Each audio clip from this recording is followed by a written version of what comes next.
Sorry, as I was saying, I misspoke in an earlier stream, and said that there were two types of time trial comets available in this game. That's not true. The second type of time trial I mentioned in a previous stream, wherein you were given a very short, effectively impossible time limit and have to extend it by finding stopwatch collectibles, is only available in Galaxy 2. They're mainly used for Bowser stages and the like. Here we're stuck with these simpler missions, which use single, immutable, but very, very reasonable time limits. Which is fine by me.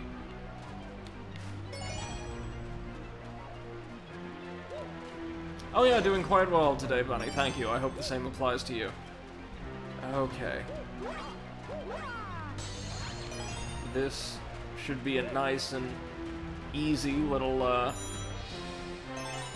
warm-up for what's about to come. Again, we're taking on the worst content in the game today, or at least my least favorite.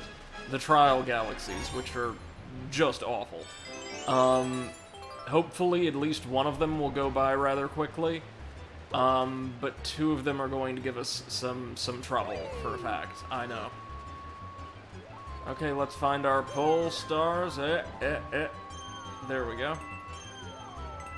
And now, as usual, I believe changes were made to the mechanics and layout of this stage for the speedrun. I just don't know what they are. If you recall from Good Egg Galaxy, usually the changes made are quite minor, like replacing boulders with chomps and things like that.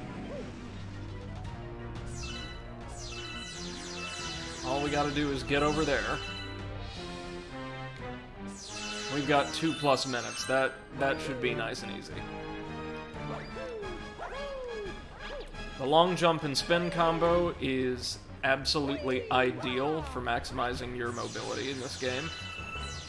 The closest thing Galaxy has to Odyssey's, I want to say it's long jump, throw, hat jump, throw combo. I want to say that's how you get the most horizontal movement out of your jumps in that game. Let's see. We've got enough time that I can be greedy with my star bits. We will need them. There's still, I want to say, 3 more Hungry Lunas in the game, 2 or 3. I don't believe we ever need the star bits for anything else in the Comet Observatory, but we need to make sure we have enough to feed those suckers.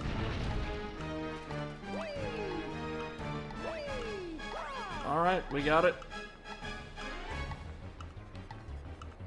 As long as we can make it before the pillars retract.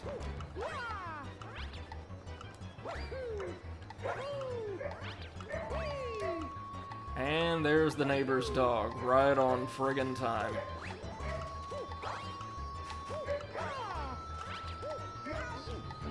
There we go. Okay.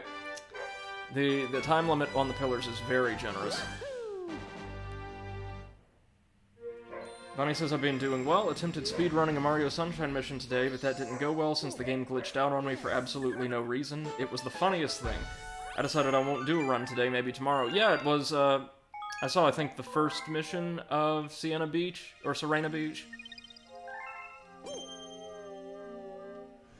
All of which would be solid for speedrunning, I think. Are we good here for the time being?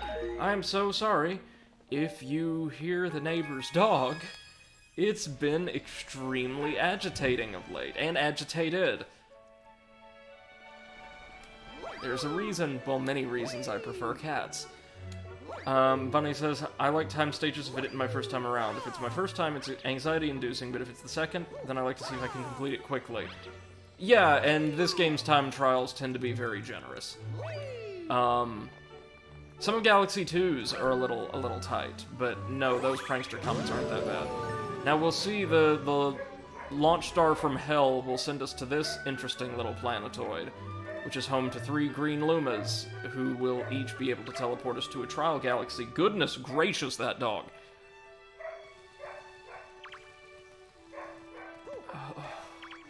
Okay, which one do we want to start with? Yeah. Yeah, might as well.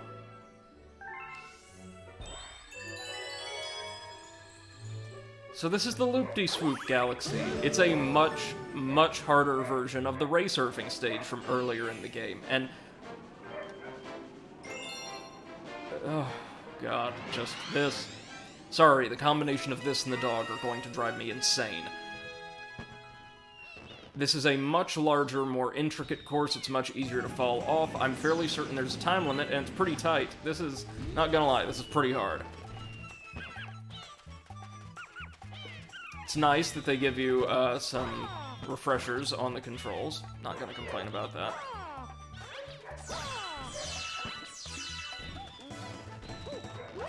Bunny says it was the 5th mission, I believe, the King Boo fight. It's one of my favorite bosses in the game, and ever since I learned how to cancel his cycles, I've wanted to attempt speedrunning it. Perhaps tomorrow I'll try again. Yeah, go for it. If there's a way you can cancel out the RNG, that would be just fine. And, yes, by the way, that is a shine ring. At least I think so. Hold on. Yeah, it is. She says, I think the game glitching out was due to me canceling the cycles in practice, then going back to the boss without resetting my game first. Look at you, already using speedrunning tactics, right on. Okay, let's do this. Yeah, this course is a monster. I fucking hate these galaxies.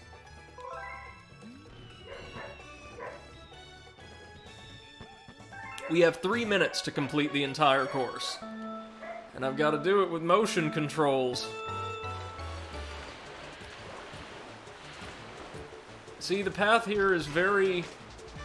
both narrow and also extremely bumpy. Like, as opposed to the waves in the first stage, which would toss you about somewhat gently most of the time, this stages will just send you pitching all over the damn place, like so.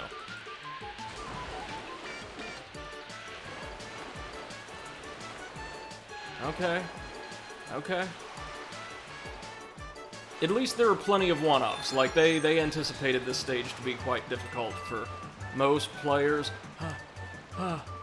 No. Mario, no. Like, just straighten yourself out. There we go.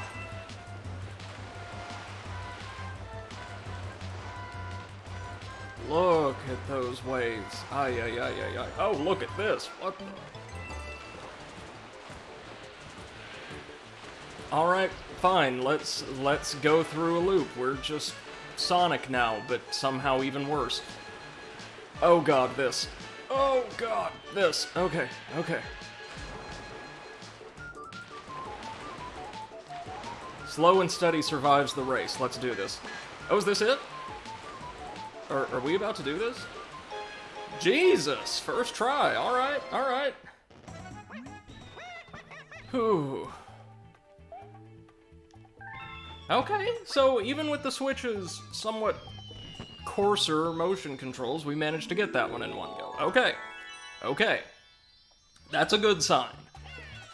After this, we'll be going to the worst of the 3 galaxies. Fortunately, that's it. We never have to come back here. We're done. We're done with ray surfing. Oh, God. Bunny says, well, yeah, I love learning new ways to take advantage of my favorite game. It's super fun. Sunshine's glitches and exploits are wild. Since it was, rushed, I would imagine so. Although that was generally true for games back then, overall.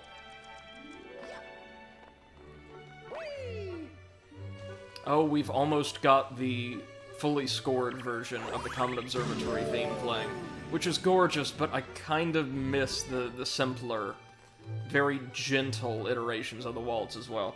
Bunny says, in fact, after the glitch happened, I sent it to the Sunshine speedrunning Discord, and the people there said that normally happens when inputting a practice code, or whatever they're called. And they've never seen it in vanilla game. Oh, like, a debug code, or something like that? I don't know. It can be used to beat King Boo easier, since as soon as the slot lands on anything, you don't need to do anything. Like, if you get fruit, you get an immediate hit, enemies instantly die when spawned. So you discovered an interesting thing in vanilla. Hey, right on! You might be able to contribute to the development of the optimal Galaxy speedrun. Where are you going to take me? Yep, okay, let's do this. Remember that terrible bubble-based secondary galaxy from, I want to say it was the Fountain? The Fountain or the Kitchen? Yeah, there's a much worse version of it. Welcome to the Electric Labyrinth in Bubble Blast Galaxy. It's the same minigame, but, yeah, set on a massive void populated with laser grids and mines and cannons. Oh yeah, Bunny, I've called Sunshine Galaxy several times before. Okay, so here's how this works. The stage itself, for the record, is actually designed in an interesting way. I don't think any of these are bad, per se. They just aren't to my liking. There are 5 different branches, each containing a short obstacle course which we must navigate with the bubble. At the end of each is either a silver star or a star chip. I don't know which. Once you collect all 5, you either get the star here or you get blasted off to a second arm of the galaxy. I do hope it's the former. Well, let's just give this a go. Okay, so we got mines here. Mines and fences. These will be pretty easy to grab up any star bits that we see. Sorry if I move very, very slowly today, but... Yep, they're star chips. Alright. But see, it's not just about getting the star chip. It's surviving until you can get back to base. And it's doing all this, I believe, in one go.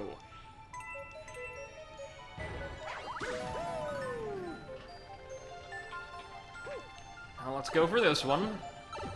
The first one wasn't terrible. That was not the worst.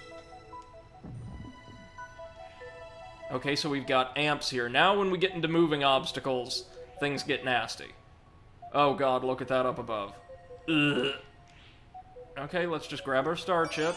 Nice and easy. And of course we're heading up there next. So each of them is going to be themed around a different type of obstacle, I imagine. I don't even care about, like, the question coin, or question mark coin. It is auxiliary to our progress here. Therefore, it could only serve to throw me off course. And make this harder than it needs to be.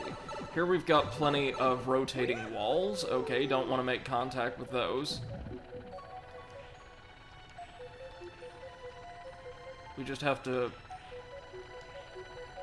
slip around this one, right? Yep, there's our chip. Good. Very good. Okay. Okay, that one also was not very bad. Bunny says, yeah, just been playing Sunshine today and that cool thing happened. Not much else going on. Almost fell asleep to a video showing Noki Bay's glitches, secrets, and exploits, but stayed awake because I knew it was going to be time for the stream in a while. Oh, well, thank you very much. I often watch videos like that because I want to know how to do all of them. Glitching around may be one of my favorite things to do in Sunshine ever since completion. Well, yeah, you're learning the speed run, slowly but surely. And glitching around and speedrunning is a great way to make a game last longer. It is, and that's actually why a lot of people get into speedrunning. They want to just get more out of favorite titles. Or so I've been told. Oh god, no. Alright, so we're going to have to hoof it just as soon as the flamethrowers disengage.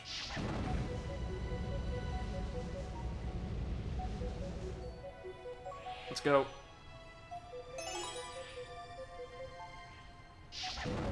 This explains why the Sling Star is right on the other side of the entrance platform. Ooh. Ooh, ooh, ooh, ooh. Okay, moving a little faster than I'd care to.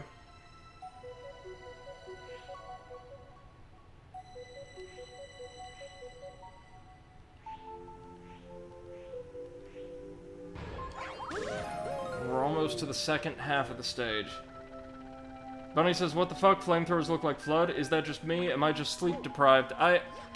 I think they've got a similar design. I'm not certain it's intentional. But the bubble cannons and the flamethrowers do look kind of similar, yes.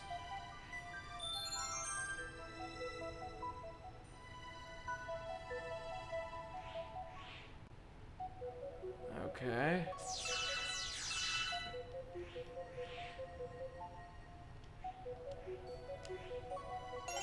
Alright, alright. Easy, easy. That'll take us to the back half of the stage. And yeah, this is easily the longest of the 3 stages as well, by the by. So if we could take care of this, we could take care of anything.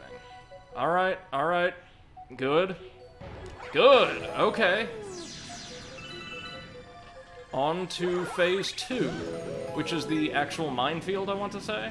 As we can see, it's a beautiful, like, tranquil little area we find ourselves in. It just happens to be home to probably my least favorite stage in the game. And yeah, this is the absolute worst in my mind. What do you do? Are these cannons? Oh no! They fire bullet bills. Oh god, no.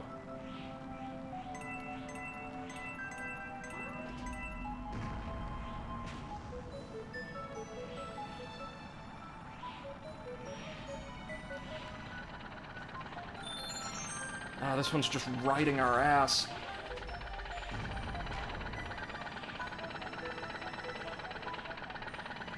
We've been very, very lucky, but man, they're persistent, and much better at navigating around the obstacles than we are, apparently. And also that can happen! You can just get screwed by time! Fuck! Now you see why I don't like this one. Oh, shit. Fuck it.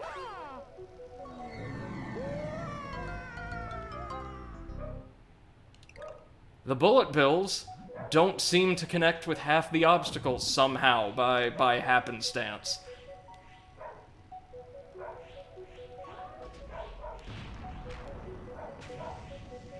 Okay, that one ran into a wall immediately this time, for some reason.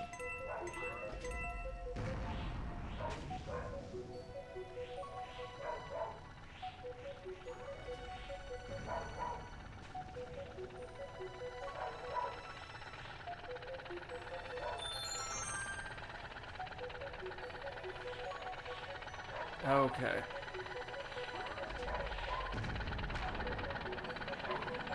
We're getting there.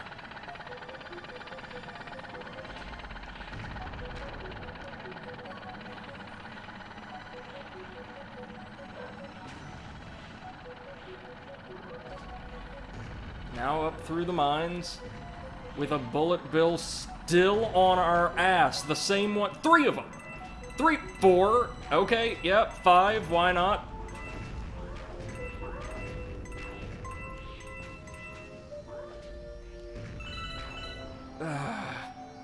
Okay, there we go. Okay. Worst level in the game done. 3 tries, that's not bad. It's not bad at all. To the best of my knowledge, we never have to go back to these, so that could have been a lot worse, trust me. Bunny says, I'm really happy that the Sunshine speedrunning community is relatively large. There are a lot of people willing to help me get my bearings, since before this I was just a casual Sunshine player, with only a tiny bit of speedrun strategy, mixed in with mostly casual gameplay. Yeah, speedrunning communities in general tend to be very, very accepting and encouraging of people who want to learn their techniques, and just engage with them. From what I've seen, it's as gaming goes anyway, a pretty positive subculture overall. Could be wrong about that, but just based on the information I have. Okay, now time for a level that may be hard, but also is a lot of fun. The, Star Sphere Trial Galaxy, Rolling Gizmo. It's gonna be really hard, but it's, again, these are my favorite minigame stages in the game, so, could be a lot worse.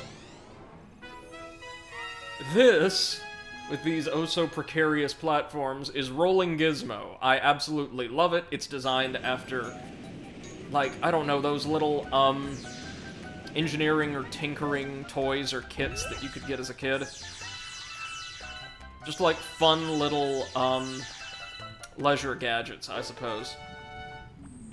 And right off the bat, I did not even move the controller, for the record. I got on the sphere, and the motion controls interpreted that, or the totally flat position of my controller, as tilting it forward.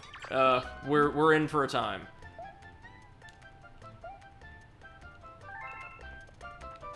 Yeah, okay, let's get on the ball. No. No! God! Fuck! I can't do anything. I was holding the controller perfectly flat.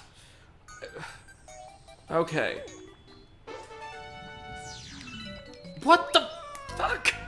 Sorry, but I got no idea what I'm doing wrong, or doing at all. Speedrun fails? Hello, yeah, hey, how you doing? We're trying to get through the trial galaxies. Oh, right. For some reason, you're supposed to hold the controller upright for this one. Like, the top of the controller pointed towards the ceiling. Unlike ray surfing, which is just a little strange. Well, I mean, maybe if you were using a Joy-Con, that would make a bit more sense for the design of the device. Okay.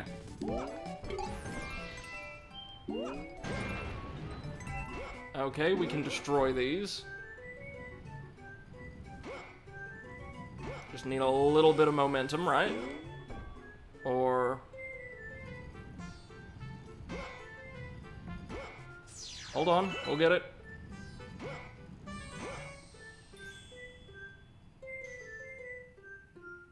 Might have to come from down here. And then... really now?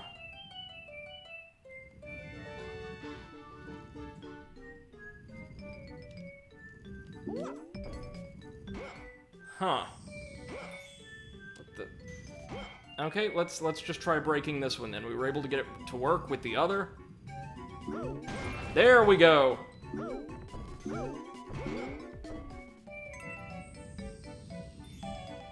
Apologies for all the difficulties on my end. This is not the easiest thing in the world to do with a Pro Controller. There we are.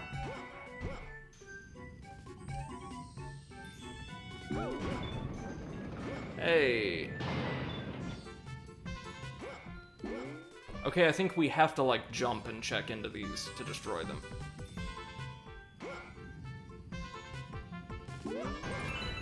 Okay. On to leg number 2. Hope you're having a great day, by the way, Leroy. This 2 hours later. Yeah. Yeah, unfortunately so. This is a really hard stage, but I actually really like it, unlike the 2 we just went through. These are the trial galaxies, special, like, expert versions of the non-platforming, centric mini-games that, Galaxy has to offer.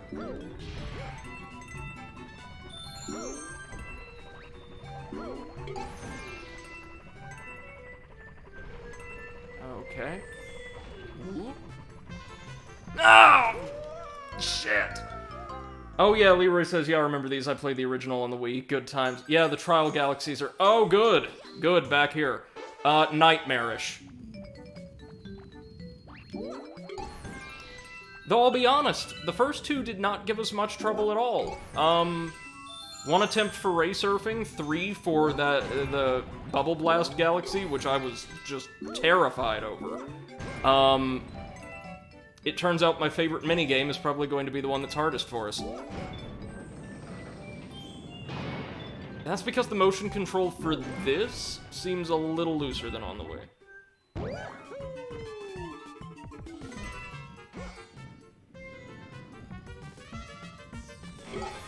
I do appreciate the little bumper there to keep us from just rocketing off into the void.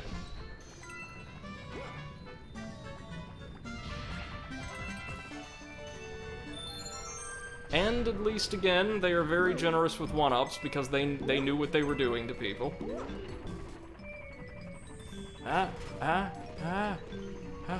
Oh, good. Oh, good. Bombs.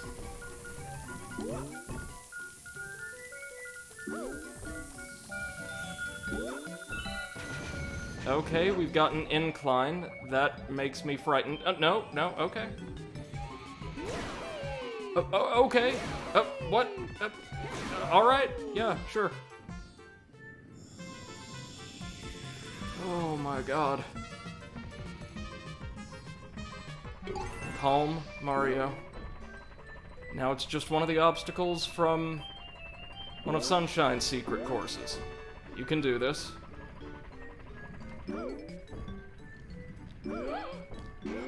Oh, fuck! God damn it! Sorry, actually didn't mean to throw my controller. I was going to reset it, and... Jesus. Alright. Bunny says they knew what they were releasing into the world, and the way the ball's texture reminds me of a clear rubber ball I had when I was 9 that I was obsessed with tossing around. Yeah. Used to see those either in stores or like in gacha machines all the time when I was a kid.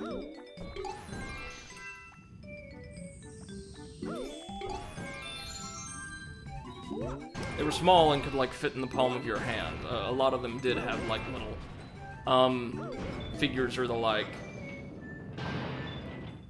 encased in the center.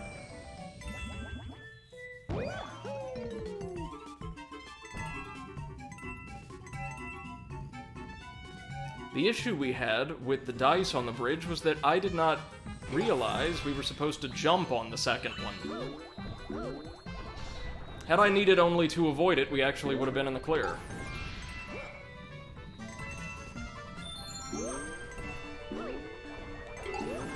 Okay. Easy.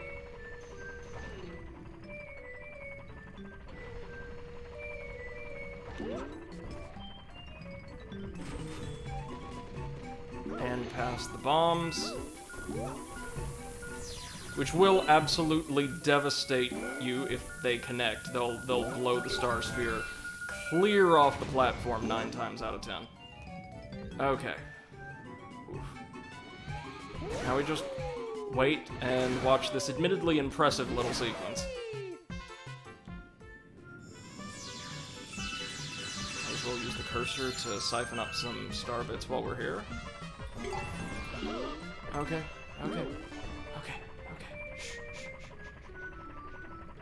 Just gotta not build up too much momentum. Nice and easy.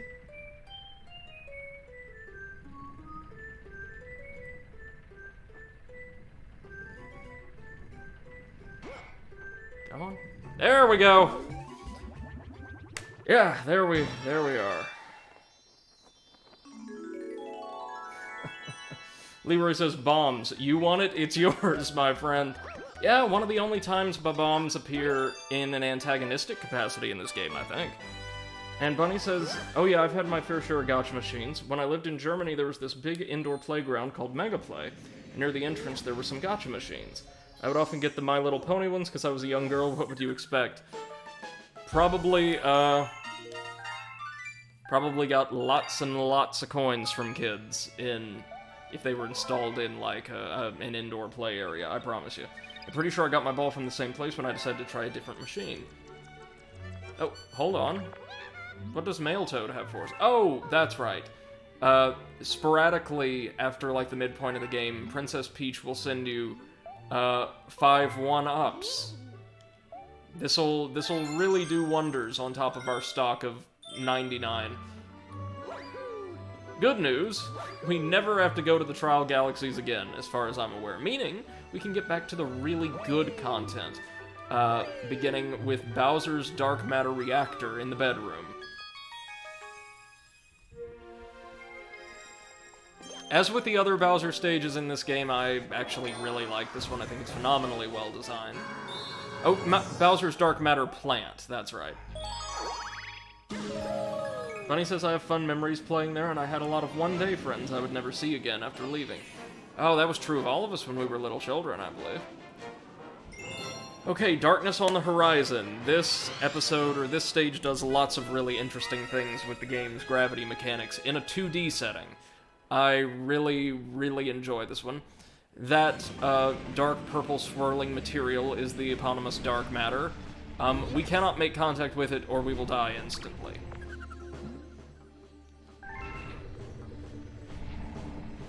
Let's do this. And again, the trade-off here is, unlike Bowser Jr.'s stages, there aren't really unique bosses here. It's just Bowser, and effectively the same exact fight, which again is solid, but a bit pedestrian, each time. Funny how should I turn video off for this one? You may want to. There's not going to be a lot of jumping between different spherical worlds. And most of this is done in a 2D setting. But it does get a little screwy at some points, I want to say. I don't know. You may need to gauge this one for yourself. Much of it is like this.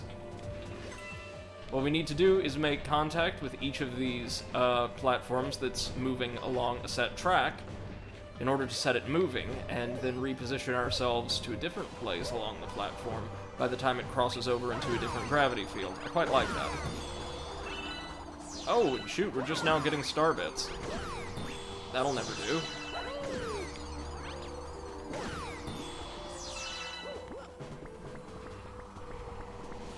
Ah, and here we have some of the, like, mobile, dark matter holes that we had to work with in the, oh, the Haunted Mansion. But I forget its proper name. You can actually see where these holes are going to be, even if a platform is not presently, aligned with it, by watching for these pale blue silhouettes.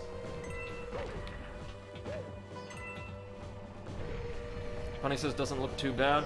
Also, this is a remix of Koopa's Road. Well, yeah, no, Koopa's Road is used for Bowser's theme in just about every 3D Mario title. Bowser's Kingdom used a different theme that I believe interpolated certain sections of this theme in Mario Odyssey, and also just so happens to be my favorite version of it. But yes, yeah, it's the same theme until then. I really like this take on it, myself.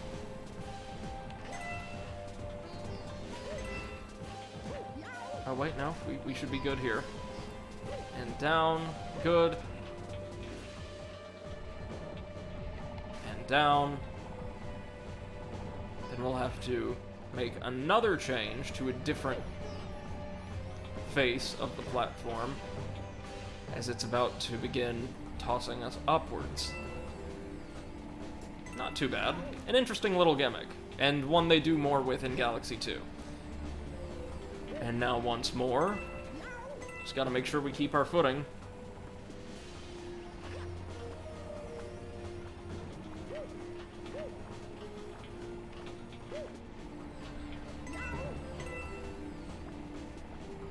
Honey says, Sunshine's exception, excuse you, Corona Mountain is not Koopa's Road. I probably would have seen that coming. No, but the issue there is Bowser doesn't really have a stage. Nor does he appear until the tail end of the game.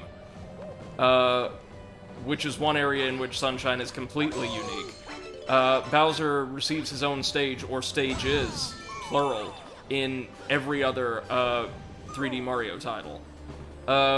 World and land inclusive, and I want to say, I know World has a version of Koopa's Road. I don't know about Land, which is strange, because I've not played World, but I have played Land.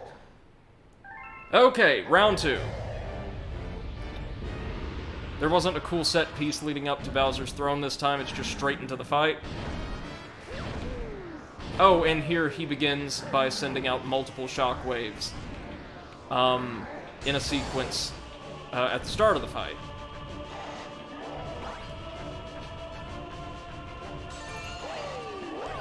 Oh god. He also does begin running much faster than he did in the first fight. So it's more difficult, slightly. But otherwise, it's, like, mechanically, it's the same exact thing. Just get him to stomp on the little glass ports located around the satellite, chase him down, and spin him once to set him on his back, and then spin him once or twice more to actually land a hit. Oh, jeez. He does have that melee attack, or his own dark matter spin now, which covers a pretty generous amount of ground, actually. There we go. He's much easier to hit once he's spinning out on his shell. Stage 3. We can do this. Nice and easy, actually. I do really like the battle theme, actually. I've never heard it through headphones, or thus have the time to appreciate it. But it's very nice. Oh god, he covers so much ground with that spin.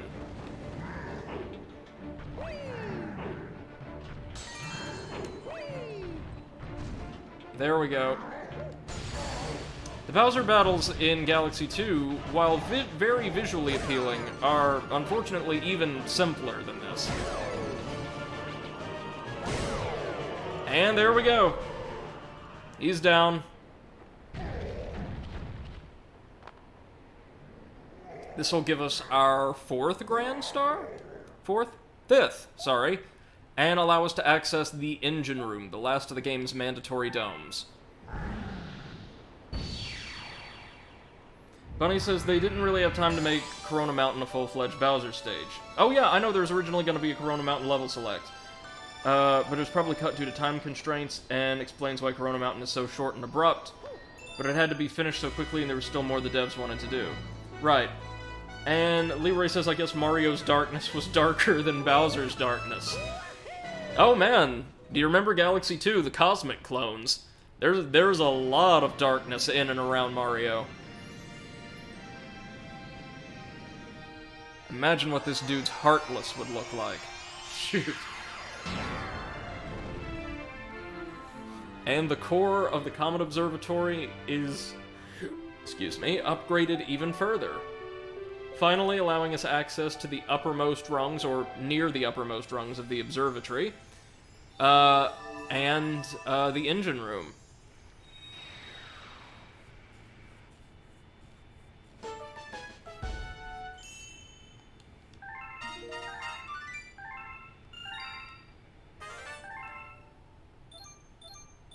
And we can access all of them already, along with, whatever this is. Hold on, I may need to check on that.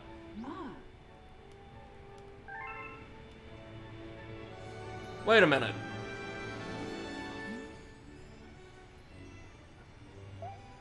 Oh, if we get one more star, we'll be able to skip the engine room entirely and just go on to fight Bowser to end the game. Now, why on earth would we want to do that? So how many stars do you need to beat the game? Bunny says Galaxy 2 spoilers, SMH. Not really a spoiler. Oh no, sorry, we've already got all the stars we need. I think you need 60. No, no, no, no, no, no. We are not about to go fight Bowser.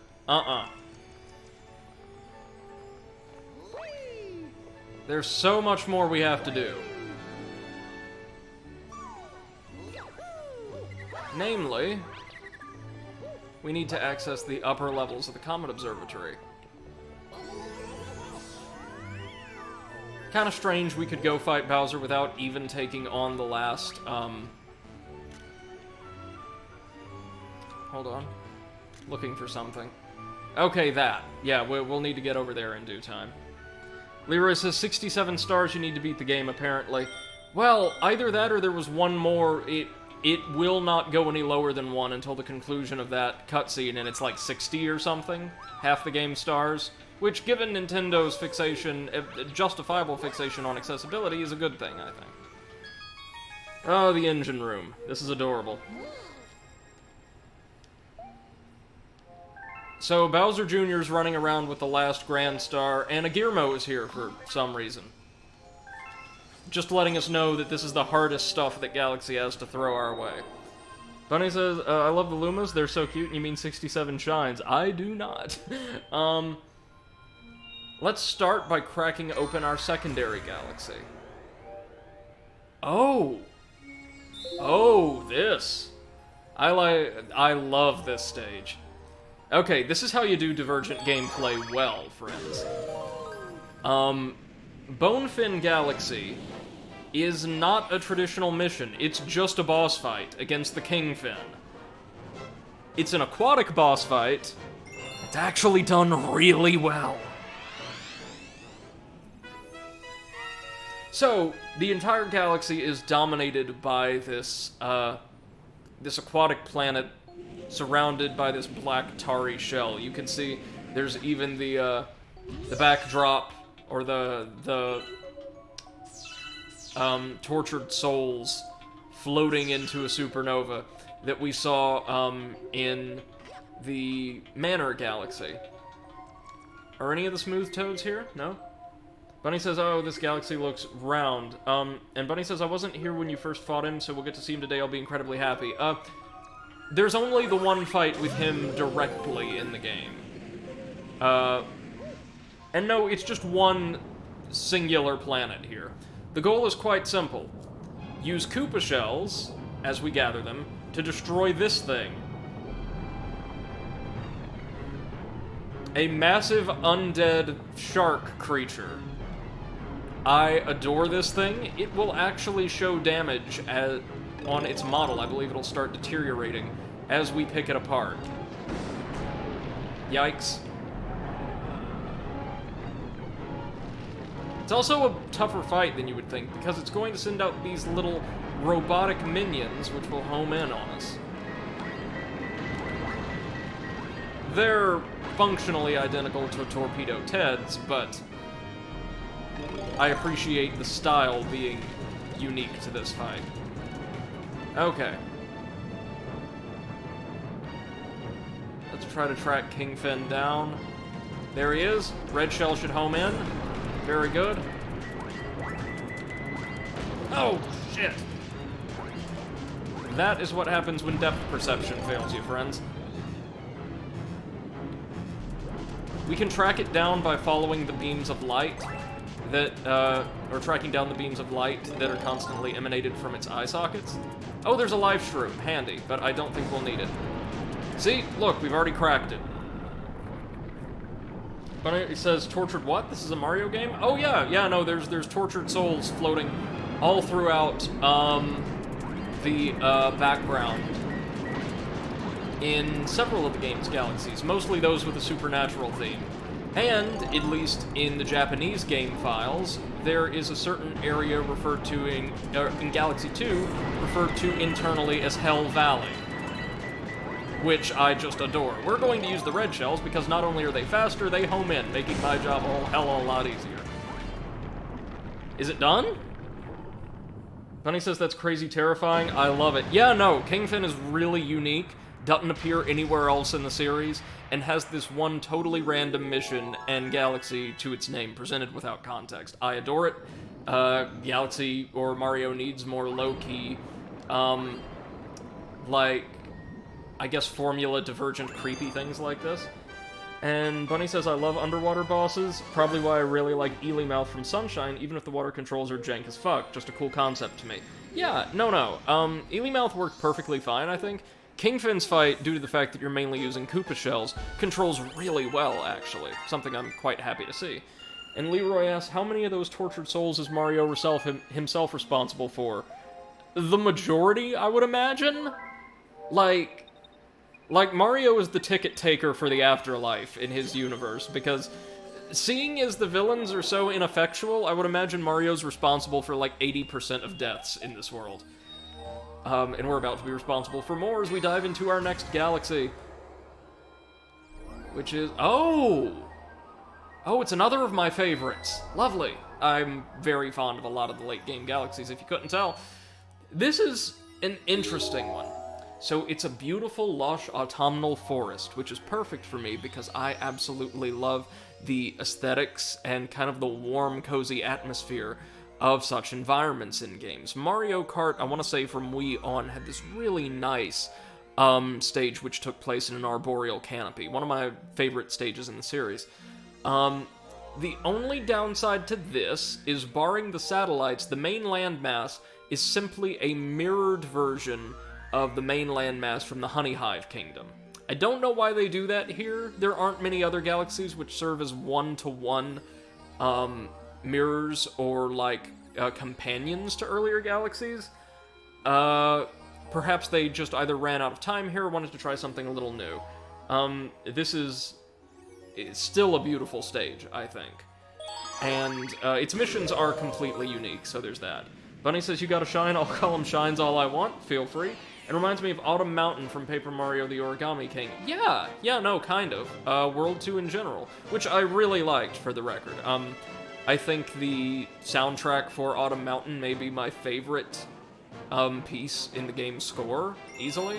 Oh, we just have to chase down star bunnies this time. That should be easy.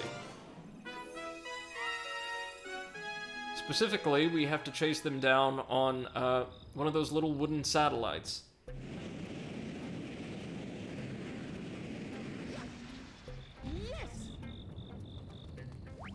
Oh, welcome to the galaxy indeed.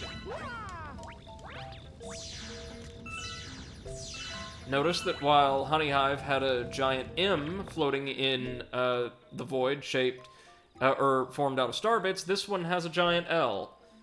Bunny says, "Star bunnies, my brothers." These are actually transformed Lumas, I believe. And they do feature quite heavily in both games, so if you're fans of the Star Bunnies, Galaxy is for you. We need to find blue star chips, or pull star chips. We can manage that. And here we've got the smaller, slightly tougher boulders to begin with. Ah, damn it. My groove was off just ever so slightly. All we have to do is chase down the chips by exploring the entire kingdom. Really nice, actually. Bunny says, "Maybe I'm a transformed Luma, you don't know that." Fair enough. This swing is pretty much the funnest thing ever. Oh, that grammar. And that non-existent word. You're causing the teacher in me pain, little honeybee. Where's the blue star chip? Where's the blue star chip, Star Bunny? I don't know. Where is the blue star chip? I don't know. I can't see it. Can you? No wonder these guys never get anything done. When he says I'm getting huge Autumn Mountain vibes, I'm not, for what it's worth. This is... honestly, especially due to the music and the layout, I'm just thinking of Honeyhive Kingdom, but a little bit better. So maybe here, if we pound these 3 logs in... yeah. Oh, that just gives us a launch star or sling star that would easily propel us to the blue star chip. I gotcha. Now, I don't know if the queen bee reappears here. I don't think she does. Also, it may be worth noting, I want to say this landmass is a little bit smaller than Honeyhive Kingdom's, but there's also a few more satellites. You can see a large topiary-dominated planet off in the distance, kind of reminiscent of Gusty Garden. So, while not a lot of material here is all that aesthetically unique, there are a lot of callbacks to stages in the game that I really adore. Low battery on my Switch Pro controller. Oh no. I hope it's got 3 more hours in it. Bunny says Pretty becomes an educational children's show character. Well, I know, like, the poor rabbit was looking straight at it. I just don't know what to do with that. Now, I'm curious, can we become Bee Mario in this stage? I know we do, obviously, later on in the Galaxy's mission chain. But I don't know if we do here. You can smell it, can you? Is it in the box? Of course it's in the box. Let's go ahead and top off our health. Why not? Pretty sure we won't need it, but just in case. Let's go explore the right side of the kingdom.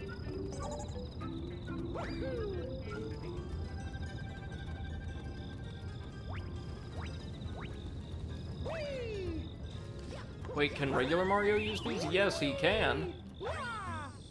Bunny says, well, so was Dora all those times, looking straight at it and asking where it is. No, that's true.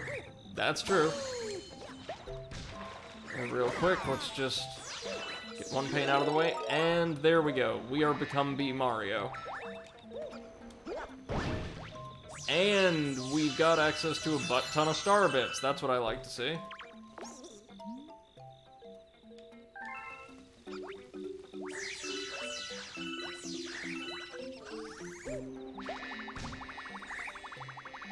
Oh, wait, I bet if we slam or curb stomp this peg in...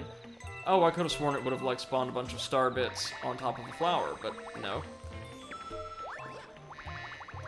Well, perhaps our final Give me your worst. There we go. Our final blue star chip is, yeah, up here. Had to be.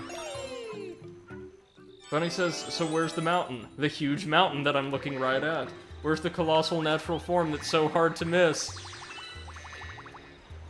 She was a child. Maybe she just didn't know what qualified as a mountain. I'll be generous.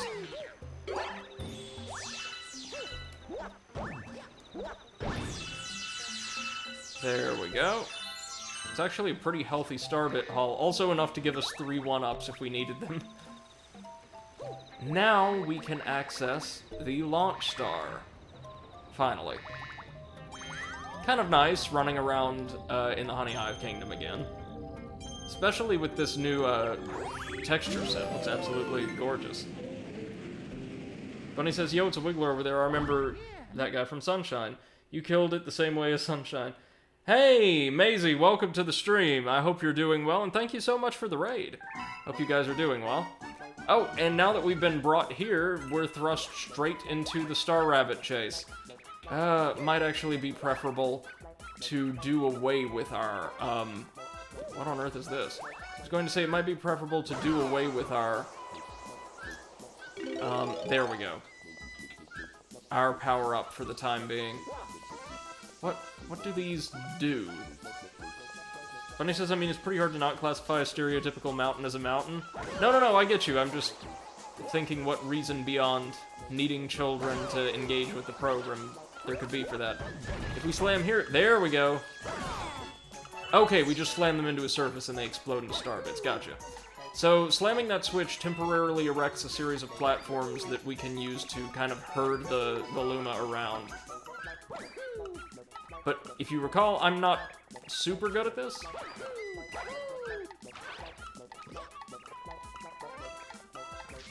But we got him. Wubsy raid, thank you guys so much. I appreciate it. Maisie, and welcome Haram1988. Glad to see you. Hope you guys are having a great day so far. Thank you so much.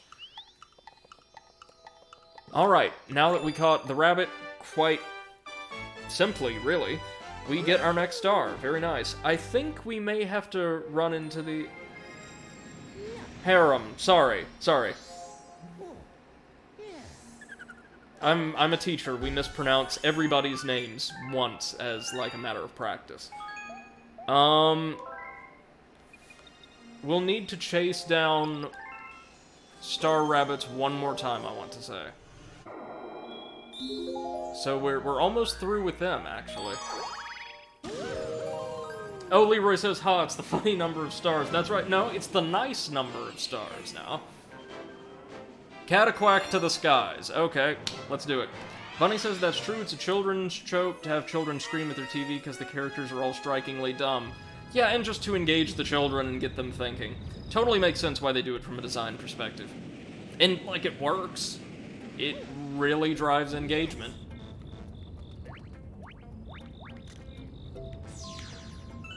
So this mission should send us to the top of the central landmass, I want to say. If not, that'll be the third. There we go.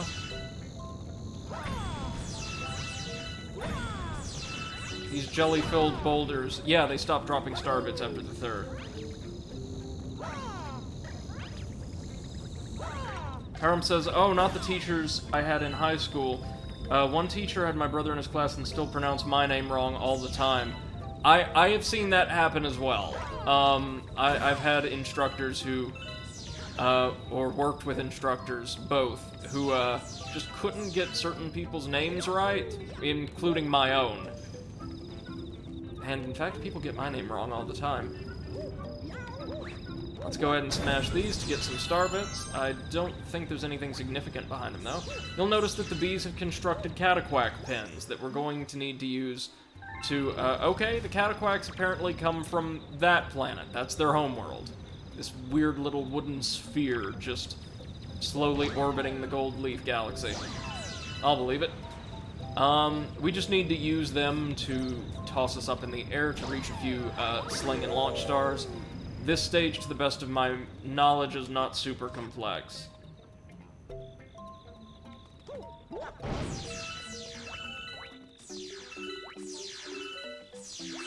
The cataquacks are the only real gimmick here, and we use them the same exact way. Hold on. Here we actually get to use the bubble gimmick in a way that doesn't make me want to pull my hair out. So that's nice. As is our current star count. Do we slam into this bell, or do I have to spin it? No, there we go. Oh, I have to strike it with the cursor. That's interesting. Let's see if I can do this. You know how much I love the bubble controls. It's okay if we don't get it. I think you just get like a one-up or something, or several one-ups for doing this.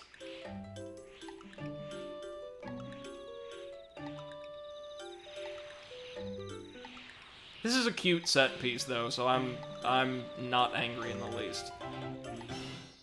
Oh no! That was the secret star. Never mind. Never mind. We actually desperately needed to do that. Alright, well, as secret stars go, guys, that was pretty easy. I mean, janky controls and all. What does this spawn? Oh, star bits. Now you're talking. Star bits and a one-up we don't need. The star bits we definitely do need, however. And yes, Bunny, I knew you would love this stage. Cataquacks. We'll be seeing them once more, then, since we've got to grab this sucker now. Bunny says I often watch children's shows just because I like them, and I often prefer shows that don't do that. Children's shows that don't talk down to the viewer like they're, well, children, which, while it's true to the demographic, I don't like children's shows. I just like children's shows that don't do that. So I'm old school, and I've not watched any of that programming since I was very, very, very young. But, to my mind, as both an educator and just someone interested in the development of, you know, people as well-rounded individuals more generally, I believe the very best, like, high-quality children's entertainment-adjacent program ever created was Dr. Fred Rogers' Mr. Rogers' Neighborhood. Exceptional in both its pacing and tone, unafraid to tackle content that other children's shows would deem undesirable in a humane and empathetic way, and teaching children not only that their experiences or their selves are valid, but also maybe how to experience and express that validity in ways that aren't directly correlated with, like, egotism. Also just hosted by a phenomenally special individual. Bunny says they're sleeping in the corner and cataquack to the skies. Let's fucking go. Alright, alright. This will be the last we see of them, I want to say. They also showed up in the Toilet Bowl Galaxy very briefly for its secret star, but I think this is it. Star bits, here we go.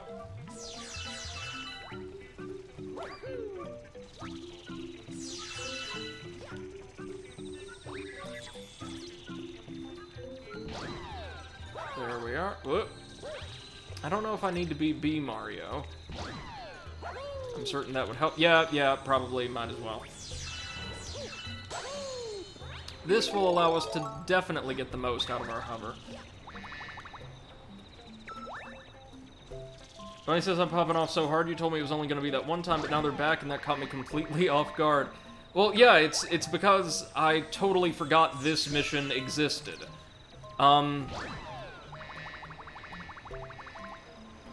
It's not like one of the more memorable missions. I particularly remember the third mission in Gold Leaf Galaxy.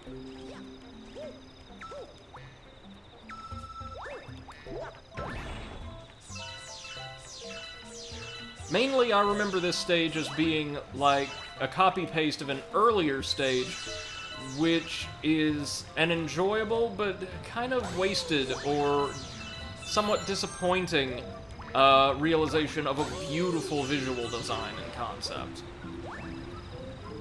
Like, if they had done more unique things with the autumnal theme, I would just be over the moon. But now we're on the moon, and it's time to stomp a couple wigglers, and also deal with the cataquack. Or no, just get the cataquack to launch us to the topiary planet. Okay. Fine. Fine, we can handle that.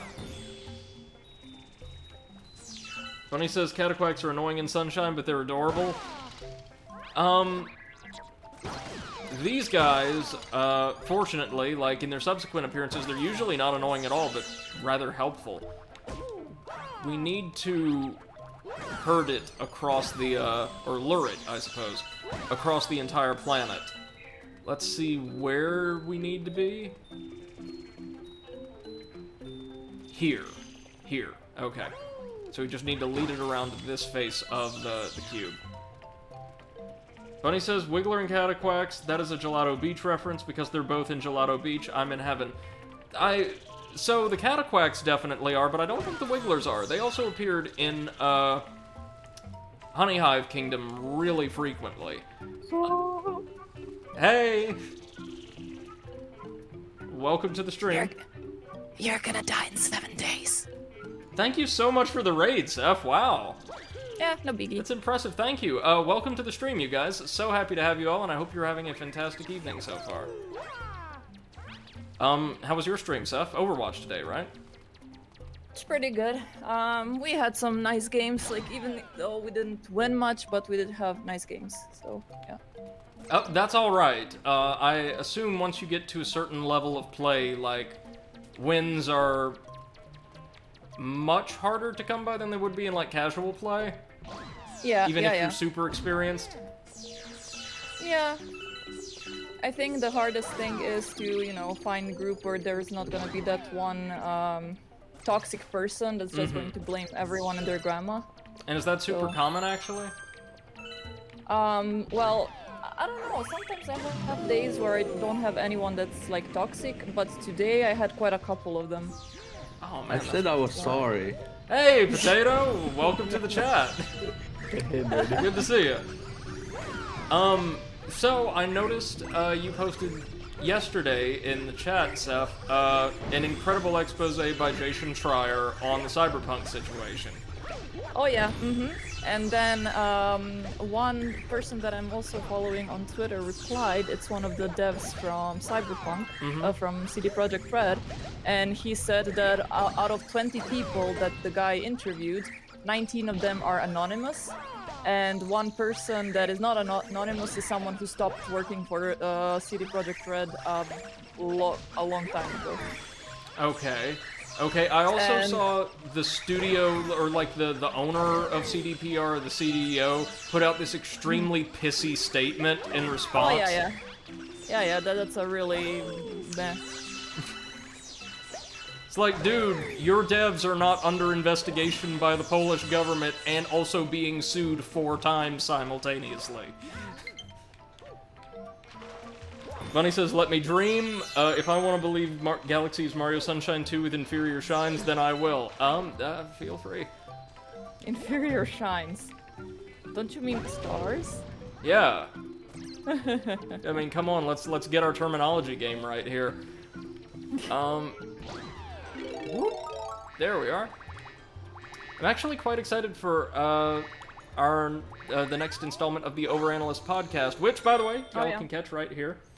We're going to be talking about kind of the history and evolution of the platforming genre, which has seen a serious resurgence this past generation, I think. Any of you two want to take on the research role? I can contribute some material. I don't think I'm... Yeah, I don't think that I'm gonna have as much time as I had for the other episodes to do research, so I am gonna do it still, but it probably is not gonna be as expensive. Oh no, yeah, that's totally fine. It does sound fair if we all split the research tasks. Yeah. Right, I mean, we're all busy. You've got your new job. I'm having to design a syllabus and get a course started for the first time, which is nightmarish to do remotely, for the record. And I'm pretty sure... But that sounds exciting. It would be if I were actually working with other people instead of having to do all my work remotely on my own schedule, send it in, and have it be, you know, sufficient. And I'm pretty sure Potato's still waiting, like, for the next 3 years to get consistent internet, so... Yeah, unfortunately. Bunny says stars are just inferior shines because stars are less powerful suns. Beat my logic. Okay. Stars are suns, almost universally. However, what we would call stars, juxtaposed to our galaxy's sun, are simply more distant stars. In reality, many of them are more powerful. Yeah, science.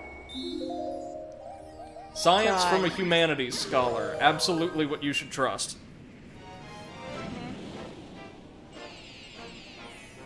Like this is where you come for your science commentary. The Overanalyst channel and, like, Insane Clown Posse. That's all you need. Insane clown posse. God damn.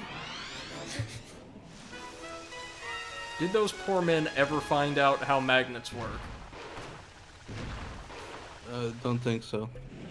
My god, we need to set up some kind of foundation to help them. Help them learn. Help them learn about magnetism and nothing else. Yeah, help them learn. Everyone is gonna think that we are funding, children education program, but nope. It's two middle-aged men in clown makeup who rap about just the most horrible things. We are just doing the God's work. So, a series of wooden structures have been erected over top the kingdom, and there's some kind of unnatural rainstorm blanketing the area, meaning B Mario is gonna be in for a hell of a time here. Yes, the whole theme of this mission, and it's one of my favorites, probably my favorite in this galaxy, is just avoiding water. Virtually all of the significant threats won't deal any, like, HP damage, they will just strip away your B Mario suit, which you need to do like anything here. Bunny says, I didn't mean actually beat my logic, Brady. Couldn't resist. And, Sunshine is better than Galaxy, Galaxy Stinky Poo Poo. Their end of discussion. Well, now. Wow. I love that's basically argument of anti-vaxxers. Yes, it is! Vaccine stinky. No vaccine. Vaccine causes autism. Blah blah. I read it in one article, so it's true. One of my friends, took her child to get their shots, and as soon as she, the 45-year-old woman, saw the syringe, the diarrhea began. The children were frightened. Frightened and in danger. Bunny says the cataquacks are gone, I assume? I think so, yes.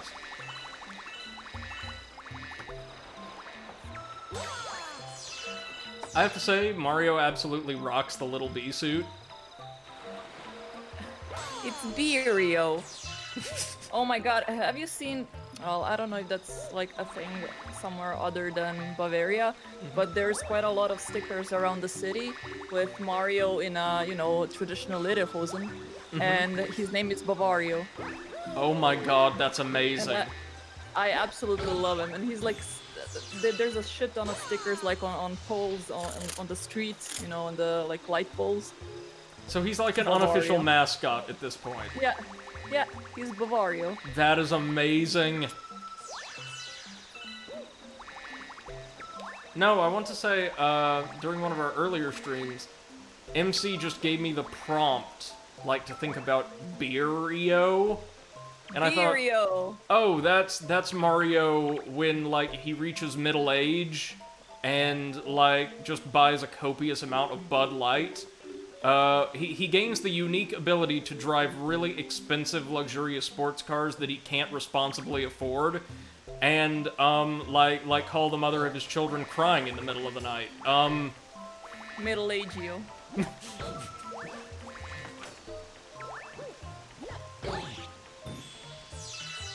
Chrysio.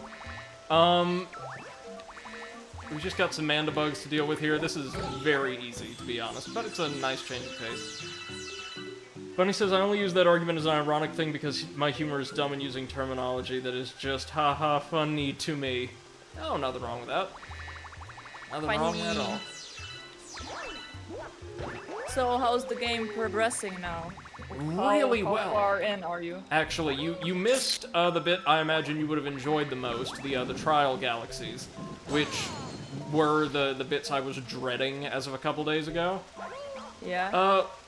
2 of them gave us virtually no problems, and the only one I had difficulties with used a gameplay mechanic I really like, so honestly, it could have been a lot worse, but I did at one point admittedly get so frustrated that I threw my controller into my ottoman. Yeah. For the record, that is considered a good Trial Galaxy run. Interesting. Oh yeah, usually it's worse. Not just for me, for anybody. Yeah, so we got all these unnatural rain clouds we've got to avoid. Ah, but maybe we can climb up on this one. And then use the hollow to dodge the next one. Yeah! Yeah, dodging rain clouds like Neo, but just so much worse. So today I was supposed to have, my usual training with my trainer, and he came 1 hour too early because he forgot he said 12 and not 11. And I just woke up when he came, Oof. he rang on the doorbell, so I literally opened up the door and I was still in my onesie, in that Monokuma onesie that I have. Oh, nice. And he was like, is this a good time? And I was like, yeah, just let me put on my training clothes and we can start. I never did a high-intensity workout while being half asleep, and it's definitely an experience I don't want to Oh, it's the worst, isn't it? Yeah. I was just barely awake, and still, how in the morning you sometimes feel a little bit, nauseous because of, if you have problems, especially with blood pressure, and you still haven't eaten. Yeah. And also you're kind of hungover because last night you drank a lot. So, celebration? Yeah. Or... No, we actually just had a lot of fun in Overwatch. We had a full group with also some other streamers, and it was so fun. Oh, I see, yeah. Right on. Oh, so this boss is very, very simple. As you can see, if we still had our B Mario suit, we could just fly up to its turret and curb stomp it. But since it did shoot us once, we're going to have to erect these platforms so we can reach the turret. He said erect. Giggity. This is the level of commentary you expect from a group called the Overanalysts. Oh yeah, of course. Emphasis on the anal. Yeah, of course, over anal is. And there we go, our last major shine in Gold Leaf Galaxy. Time to bid farewell to this autumnal forest, save for its comet mission. Bunny says, I only say what I say mostly out of irony. I don't actually hate Galaxy. The little I'm able to play or see, I really enjoy. And yeah, you share that you were able to play bit by bit. That's fair, but seriously, don't put yourself through physical pain to play a video game. It's just not worth it. I'll always prefer Sunshine, however. I feel like if the game makes you feel bad, you don't have the obligation to like it as much as other games. Well, no, of course not. You're not obligated to like any game, no matter what Cyberpunk fans may tell you. So I'm just reading an article. Apparently, until the weekend, 46,000 Croatians got vaccinated against Corona. That's amazing. Yeah, there is only a couple of people that said that they had some difficulties. Difficulties, and one major one, but it was an allergic reaction. So right. Yeah, it wasn't a big deal. So yeah. That's amazing. Our rollout is, characteristically disastrous so far, but it is getting to the people who need it most urgently. A lot slower than it should, but it is. Hopefully I'll be able to get my first dose very, very soon. By the way, since we have a decent-sized audience, folks, please, if you need to hear it from somebody on Twitch, make plans to get yourself, and especially any vulnerable family members, vaccinated against COVID-19 as soon as it's available to you or your community. By participating in a vaccination campaign like this, we are able to quickly take action that will allow us to put an end to this nightmare that's plagued all of us, the entire world, in much shorter order, and with less loss of life. It's abso-fucking-lutely imperative. I'm just some guy on the internet. I wouldn't normally try giving orders or life advice, but this is a big deal. Yep. This is not a joking matter. Unlike that Cyberpunk, which... We just have to mention it at least once per stream. Yeah. And per podcast. Leroy says, I'm gonna have to head out. Alright, man, thank you for joining us. Always a pleasure seeing you. I hope you have a great day.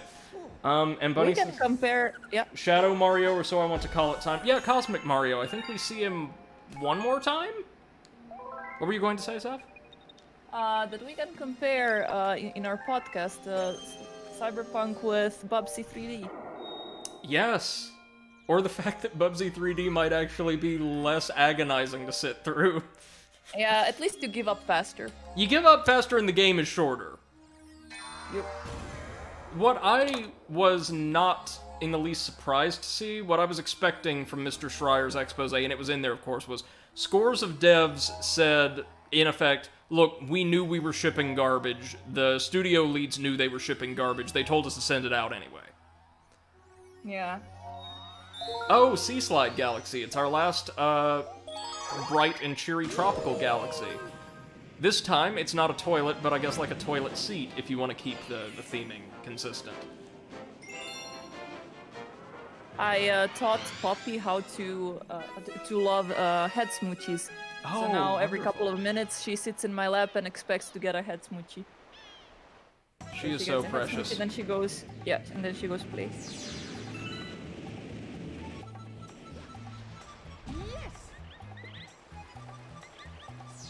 Oh, meet the penguin rangers, I guess? Right, so we're going to have to use a shell to, like, chase down, that orca as he slowly, turns a loop of the galaxy. Yeah, sure, why not? Bunny says, just let me call him Shadow Mario, thanks. As you like. And Tropical Galaxy. ICC, I like. And I love the penguins. Yeah, the penguins are great. This is a nice, relatively, excuse me, short and sweet galaxy. We only have to explore it, like, in great depth for a single mission, but there's a lot of interesting little set pieces scattered around the island. Oh god, Captain Toad! No, this is Male Toad, sorry. From here, you can see that the ocean is a big ring. Yes, we can. Welcome to Mario's crossover with Halo. Nice. Hey, Nintendo's been more lenient with their properties of late. It could happen. Yeah. Probably it's gonna be FNAF sooner, to be honest. Oh, man. Did you know that there is a new Nicolas Cage movie that is Yes. a copy of FNAF? That's amazing, isn't it? Yeah!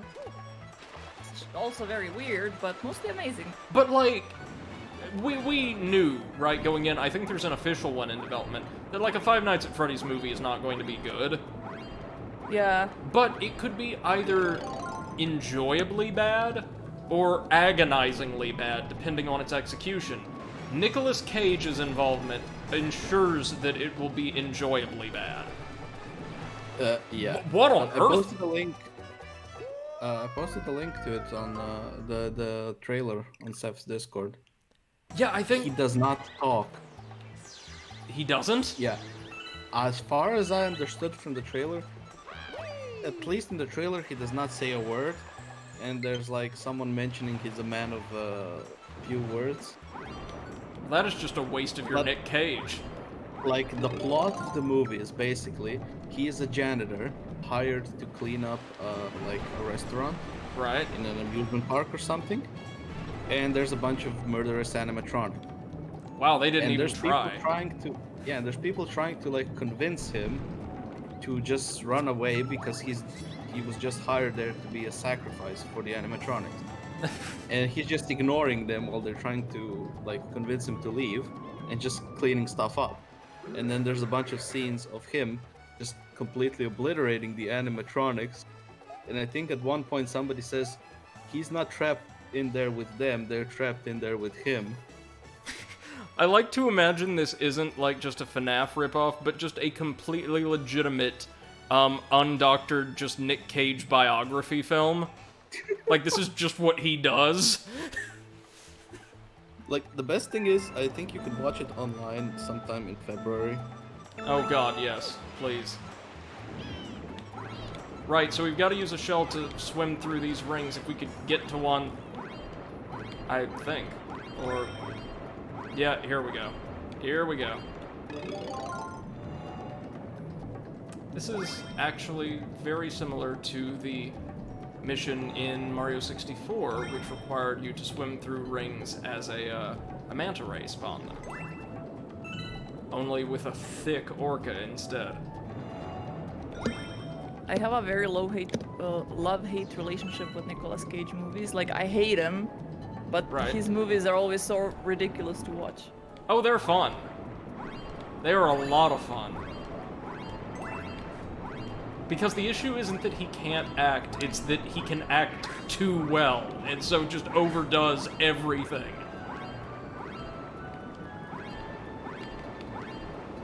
Okay, gotta get that shell.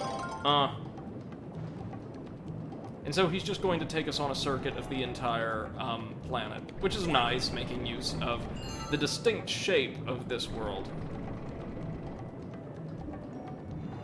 Gotta go fast. Poppy, no. Poppy? What's she doing? Well, I'm trying to paint, but she finds my paintbrush as her personal enemy. Oh, what are you painting? Right now I'm trying to paint like a underwater scene, but yeah, Oh, it's my perfect. first try, so. Under the sea. Gotta show us when it's finished. Yeah. Bunny says we need a tropical galaxy with cataquacks, piantas, wigglers, and Nokis. I want to say outside of side games, the Nokis never reappear. Could be wrong about that, but I don't think they do. Piantas make a couple appearances in Galaxy 2. And that guy, Hella Derpy, I love him. Yeah, Guppy, I think he only shows up here, and that's it. Which is strange, because Nintendo at this time loved to reuse the hell out of their assets. Oh yeah. Oh, we've already got a Cosmic Mario race through the sea. Alright, sure, why not?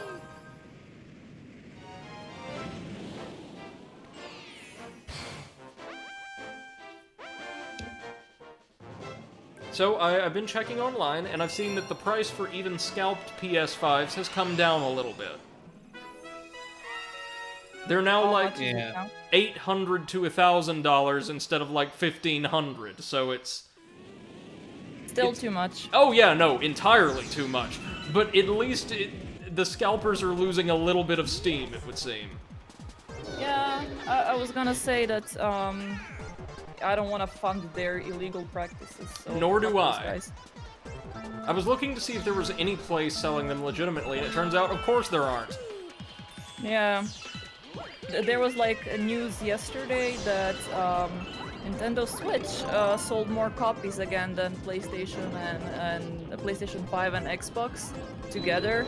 That is I was like, unsurprising. yeah, no shit. It's because Switches are actually available and Yeah. affordable.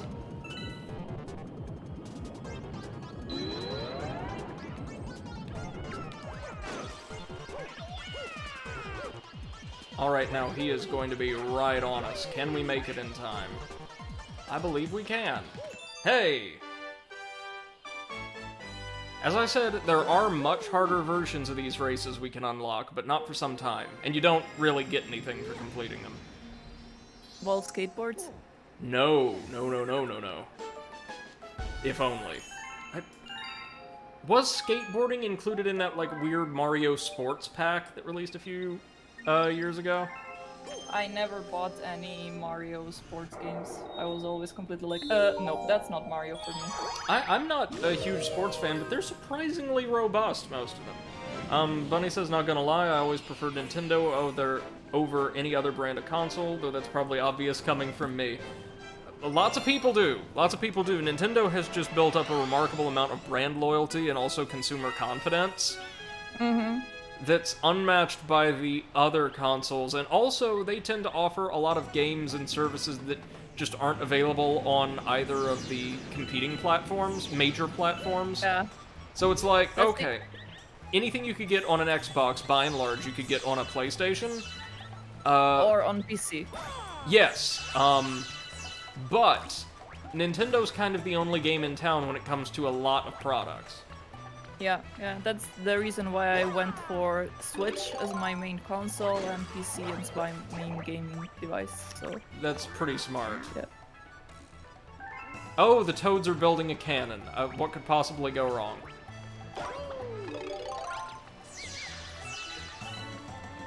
So what are we doing here?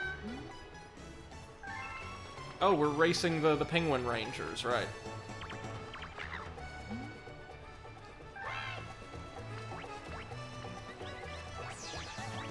But where is the coach?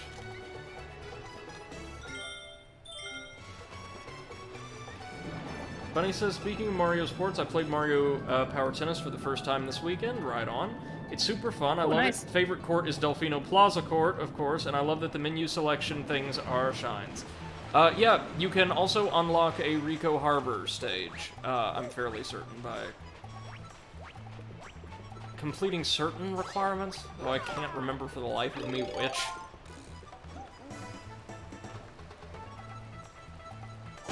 What's in the box? Oh, just star bits. That's a shame. Hello, baby penguin. Do you need me to throw you off a mountain? Not this game? Okay. I gotta say, even though it didn't receive much of a touch-up for the port, Galaxy still looks phenomenal. Mm-hmm. True. Just demonstrates the merits of having a cartoony kind of stylized aesthetic. Yeah. It's kind. Go ahead.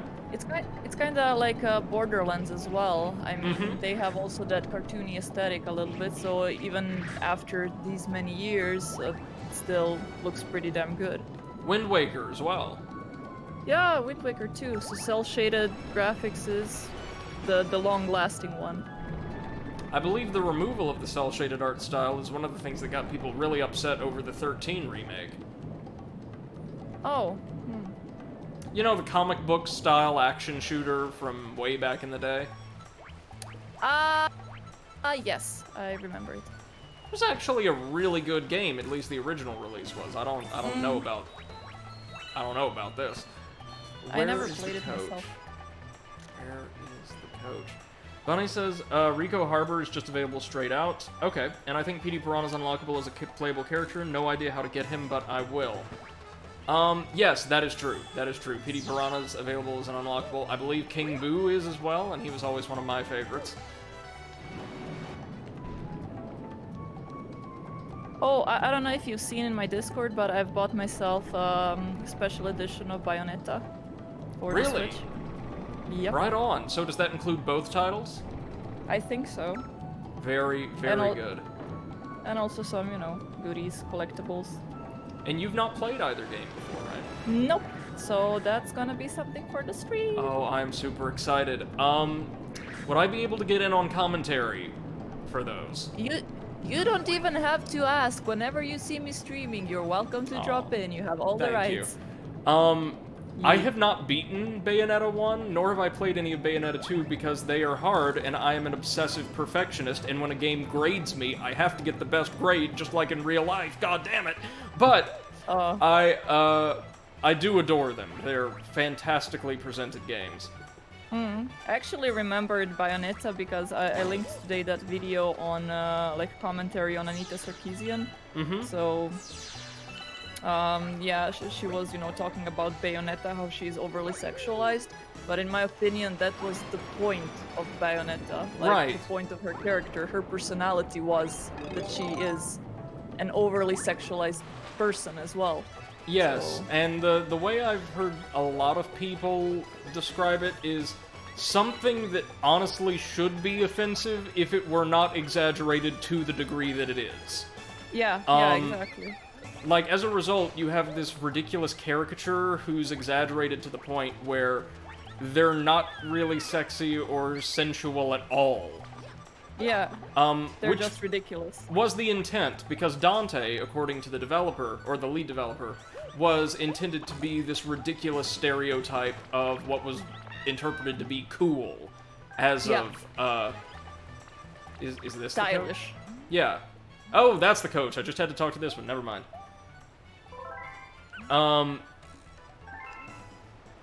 Yeah, no, and a lot of their characters are, like, exaggerated action game character stereotypes, I want to say. Yeah. Like, Beautiful Joe and his, I think his thing was style, right?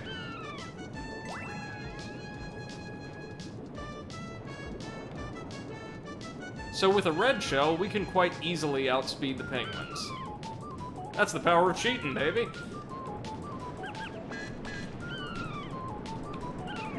And in doubt, cheat. If you Amen. get caught, lie. My living weapon is just a turtle shell.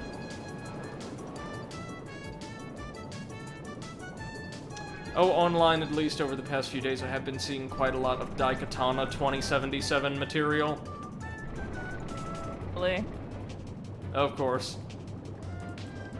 Oh well. It was bound to happen. I would actually argue Daikatana launched in better shape than Cyberpunk did. Of course. Hell, even Avengers was better. Oh no, Is Avengers better. did everything it was supposed to at launch, just none of those things were enjoyable. Right. It's like sex with a very disappointing prostitute. She did everything correct, but it was still disappointing. Just very unimpressive. Maudlin. Yeah. 5 out of 10. Yeah. Would not do it again. Yeah, Not but worth the money. that probably wouldn't include microtransactions, though. So. Imagine paying a prostitute via microtransactions. That's... Soliciting sex with V-Bucks.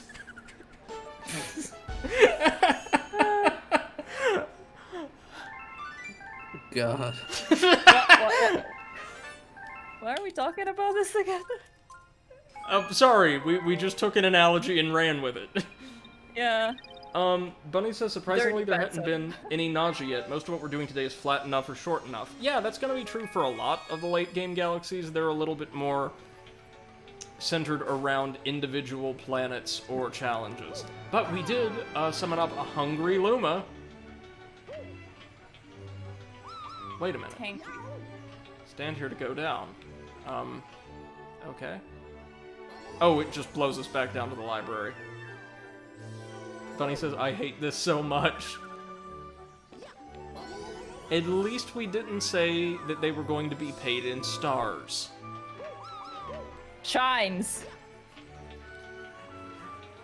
Turns out that Shadow Mario didn't steal any of them. The Piantas just traded them all. 1,000 star bits, let's go. They start getting increasingly expensive. There's 2 more of these suckers. I mean, basically, these hungry Lumas are kinda like prostitutes. You give them star beats and then they blow. Or transform. I shouldn't laugh so hard at that, but... Well done, well-crafted analogy. Hold on, I'm having to reposition all of my streaming setup so I can get a bit closer to the Switch and connect my Pro Controller to the charger. So I'm scooting my ottomans covered in technology along the floor while bound to the computer with my headphone jack. Yeah.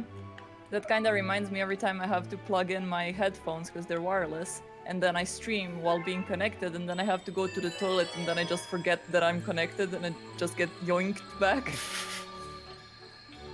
Okay, this galaxy I actually remember quite well. This is Sand Spiral Galaxy. One of very few places in the entire game where you can choose several different paths based around different power-ups to proceed. So this is our stage, choosing a favorite Kirk. snack. Hey, Admiral Kirk, good afternoon. Welcome to the stream, man. Hope you're doing well. We are... go ahead, Seth. I said, what's up?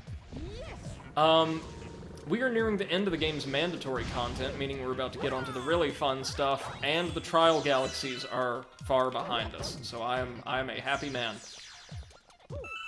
No, Poppy, no. So all we need to do is make our way over to this ruined sand-filled cylinder. And the mission's quite simple, just progress to the other side without falling in the sand and being swept away. You can choose either a boo mushroom or a bee mushroom to get through. There's obstacles, bubbles, lights and bubbles respectively, that would imperil us regardless of the form that we choose. But boo mushroom doesn't get enough love, so I'm going to elect for it. Admiral Kirk says, wish me luck, I'm installing new RAM. Don't forget to ground yourself and to not put them one next to each other, but on like every other socket. Yeah, best of luck to you, man.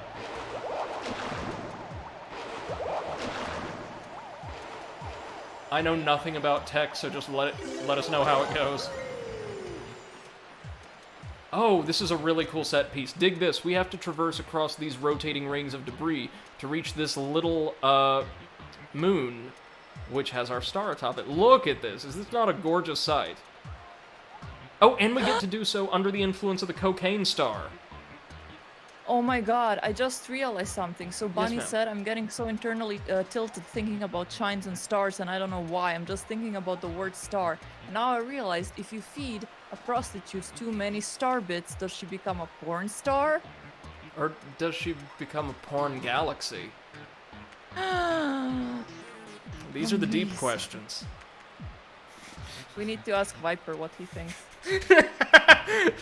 Well, remember, we already learned that he manages to create galaxies in the reverse process mandated by the laws of physics by, like, murdering stars, as in murdering other rappers, so hard that they go supernova and then expand into new galaxies. Wow. Kirk says, asks how'd the green star stuff go? Oh god, the trial galaxies. Surprisingly well, actually. Ray surfing we got on the first try. I died only twice, and both in the same time, or at the same spot, during the god-awful Bubble Blast Galaxy, which is my least favorite stage in the game. So, you know, nice and quick. And once we got reacquainted with the motion controls required for it, the Rolling Gizmo Galaxy wasn't too bad either. I got a little frustrated near the end, but honestly, we weren't there long. We got all 3 stars nice and easy, and it could have been a lot worse. I'm quite surprised. All right, time to use the power of cocaine to make it to the center of the universe. Bunny says porn shine. Yep. There we go. Nice and easy. We can just jump across the rings of debris. It's a beautiful set piece. Not hard at all, but gorgeous. We could also, of course, just run slowly inwards along the trail, but you know me. I'm never going to do what I'm told in a video game. Speaking of, you know, even though I'm not the world's biggest fan of, like, just kind of baseless, directionless open-world games, we have been missing some games of that nature that just let you run wild of late. You know, like Breath of the Wild? Well, no, not that. Breath of the Wild is a very well-designed, well-directed, and kind of defined open-world game. Totally different. I'm talking something like a Saints Row or a Red Faction Guerrilla, which, if you've never played, is a lovely game all about blowing shit up.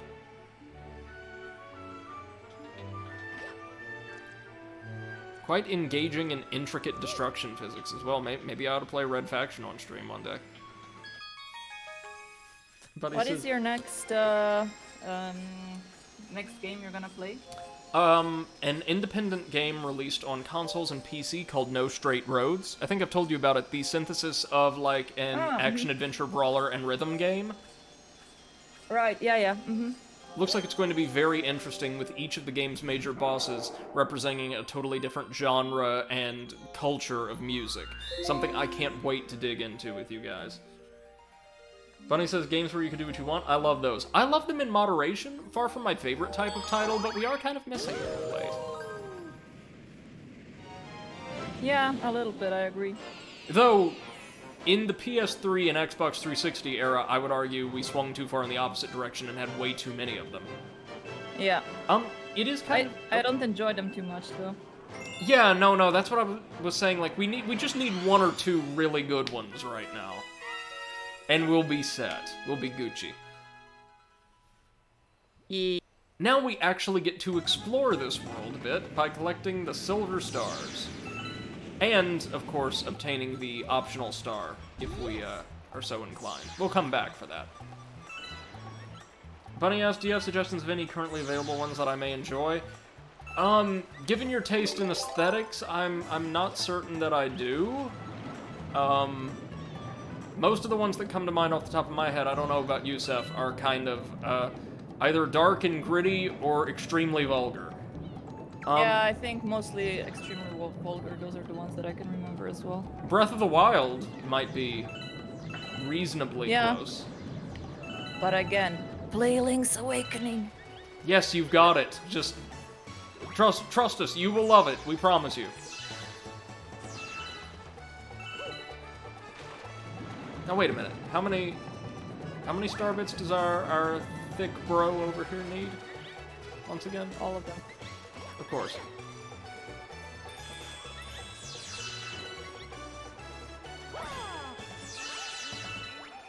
Oh, Brady, did I tell you that one guy in Overwatch told Potato to die in a fiery car crash? Yes! Like, what the hell? It's just a game. It's just a game. Oh, 40. Okay, we can get this side mission very quickly. Did you run into that guy in another lobby or something, or have you heard from them yet? I mean, Potato avoided him, so we didn't end up playing against him anymore. Oh, dig! It's another one of these. Today we mostly had just annoying people, like we had one Swedish kid that kept shouting in the microphone.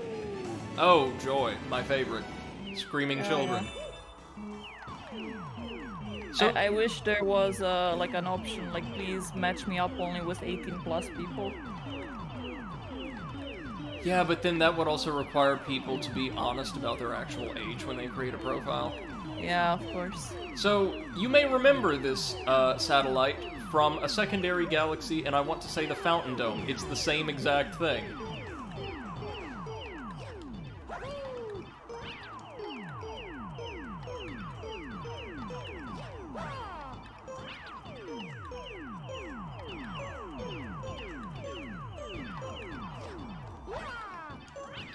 Oh god, damn it. Just got thrown off my groove, that's alright. Bunny says, yikes, mature and vulgar stuff, I'm not a fan of at all. They're my least favorite things. I figured as much. And I'll play Link's Awakening if I find time to squeeze it into my Sunshine-dominated schedule. Totally fine. But yeah, if you're looking for a game like that, I think Breath of the Wild would probably be your best bet.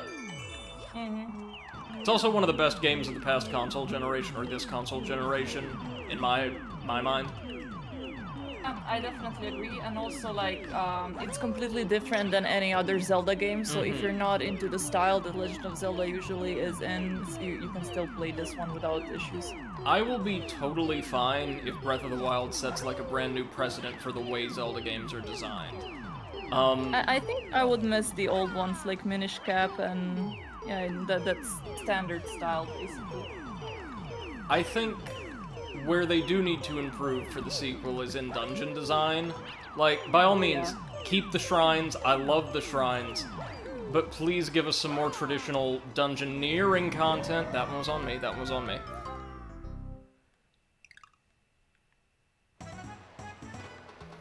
We don't even need a ton of them. Like keep the 100 or so shrines and give us like 5 really good detailed dungeons, kind of like the Iga clan hideout, and I will be satisfied.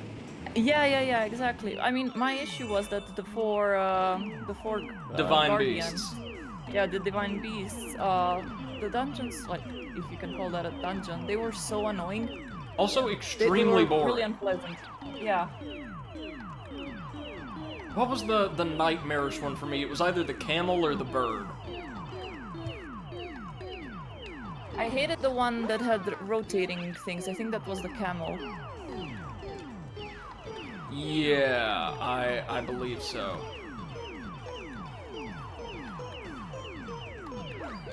Yo, Potato, what are you up to? Just looking at stupid shit on the internet.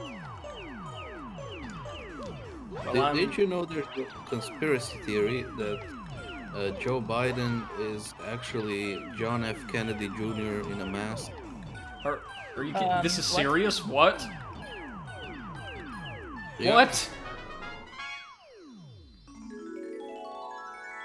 Oh, and Jesus apparently Christ. Donald Trump is a billion-year-old intergalactic being made of pure starlight who plans to introduce a cure for all disease in his second term. Well, it sure would have been great if he hadn't gotten around to that within the last year of this term, but... Also, that would explain why he's so golden. He's made of starlight. Oh god, it gets better. On January 20th, Trump will magically appear on TV screens around the world via particle beam to take over and announce a new world order. Where are you finding that bullshit? Keep in mind, this is the dude who denied climate change is really something to worry about and claimed that they just don't have forest fires in Scandinavia because they go out and rake the forest. That's the only reason. The guy who tried to buy Greenland in the middle of the night with taxpayer money. No rationale given. Our savior. Bunny says, my dad was thinking of getting it for me, but I didn't know what Zelda was exactly back then, so I declined. Perhaps I'll look into Breath of the Wild and see if it's for me.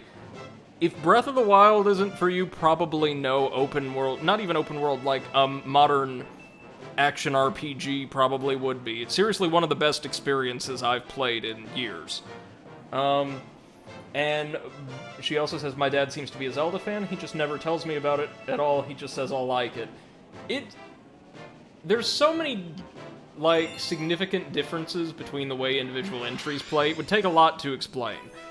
And Admiral Kirk says, oh, come on, everybody knows that. Common knowledge. I'm gonna say now one sentence that I'll probably never say again, but your dad should come hang out with us.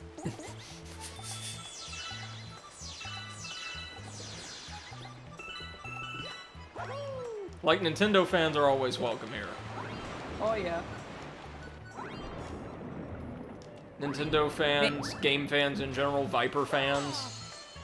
Maybe he would enjoy our podcast. Yes, indeed. The Overanalysts, which you can check right here. We take on a mixture of serious and silly topics surrounding gaming as both an industry and a culture. Every week, new episodes are typically released around midweek, and there are channels available in Ceph's Discord, which you can use to post suggestions, feedback, or topic ideas for the show. We're also hosted on Google Podcasts and iTunes, so if you're not in Spotify, you should be able to find us on your platform of choice. Our next episode is gonna be about platformers, so I'm pretty sure that we're gonna tackle Mario Sunshine at some point, probably in a sentence. Yes. Very quickly. So we can actually talk about... I'm particularly interested in discussing the resurgence of platformers and kind of styles of games that were popular 2 to 3 generations ago in the modern era. Because we had this Like generation... Hat in Time. Oh my god, A Hat in Time. That is my favorite experience I've had in the past several years. I have not played a game I've enjoyed more than A Hat in Time in ages. It's a beautiful, brilliant, well-written, surprisingly deep little game, and I look forward so dearly to whatever the dev team has for us next. And, you know, if they want to get around to making a sequel, I wouldn't object. Oh, yeah. So it's time to actually do some platforming in this platformer stage. Shocker. Let's see. Bunny says he was the one who got me into Mario in the first place, so I owe him a lot in that regard. We've always been kind of a Nintendo family. Yeah, you told me early on you played a lot of Mario Bros. Wii or New Mario Bros. Wii and Mario Kart. The latter of which is a great game for Wii, by the way. Hey, congratulations! Kirk says New Ram was a success, sitting on a cool 32 gigs now. And Bunny says A Hat in Time was inspired by Mario Sunshine, I've been told. Of course. No, I don't think that's a distinct influence as much as, like, deep, immersive, collectathon platformers more generally were. It feels like a beautiful synthesis of a 3D Mario game and Banjo-Kazooie, with writing and gameplay design that is compelling, oftentimes encouraging a player to go on, even if the gameplay isn't the most engaging at a particular moment. Now, there is one area and one character in particular very heavily influenced by Paper Mario. Thousand Year Door. Right down to using some of the same visual and sound effects. But it's a beautiful little game that draws inspiration from everywhere, and typically does well by the games it lifts from. Yeah. Bunny asks, think I'd like it if I like Sunshine? I think if you enjoy platformers at all, or just charming, very thoughtful games, you will enjoy A Hat in Time. It's well worth the price of entry in my mind. In fact, I'd pay twice as much for it. It's that good. Yeah. I want to play this one platformer on the Switch called New Lucky's Tale. Yeah! I've heard so many good things about it, I just never got around to it. So it's very easy, as you'd expect for something designed for probably a slightly younger audience, but it's extremely robust, well-made, with varied worlds, stages, and objectives. It's a cute, very, very chill time. Nice. So, like, if you want to decompress after a difficult playthrough, New Super Lucky's Tale would be for you. Nice. Poppy! God damn it. Bunny says Paper Mario's awesome. That it is. I like console. What consoles are Hat in Time for? It's available on Switch with either both DLC chapters added in, or with the first, Seal the Deal definitely included, and the second, Yakuza Metro, possibly needing to be bought separately. Also on PC, if you like to play Yes. it on PC. Was it ever ported to PS4 or Xbone? Didn't hear about it. The Switch is a perfect fit for it, though, if I'm being honest.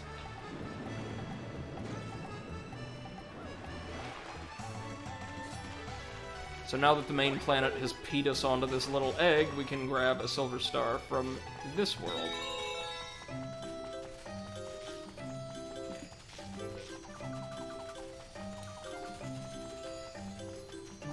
I do appreciate that even though this is an aquatic-centric world, they still designed the stage around platforming and exploring the land masses they had created for it.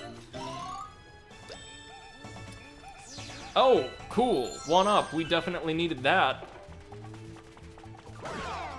Who knows, we might die 96 times in one stage. Sorry, 97. Bunny says, I think I'll add that to my birthday list this year then. Sounds very fun, and I always welcome a new Switch game. Yeah, you will adore it. Again, it's old Brady's favorite platformer of the generation, and in fact, possibly my favorite platformer of all time. It's that good.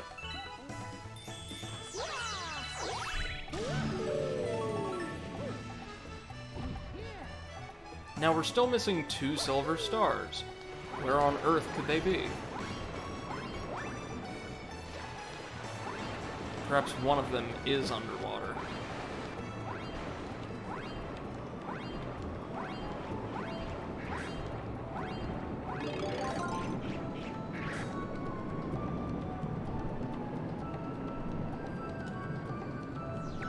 Oh, one of them's gotta be by the lighthouse, or tower, I suppose. There's not an actual beacon, so it's not a lighthouse.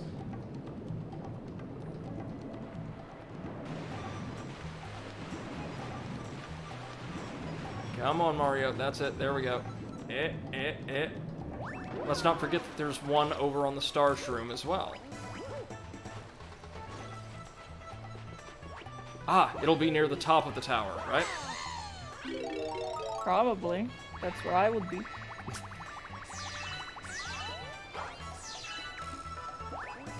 Wait, let's see. Let's fly up to the top of the palm tree. Man, if I could just lazily hover everywhere for the rest of my life, I would definitely do it. Like, I don't even need to fly quickly, just give me the ability to move without walking. Oh no, it's over here! Give me the ability to move without walking. Probably that's how all of those Americans that have those, The power chairs. Yeah.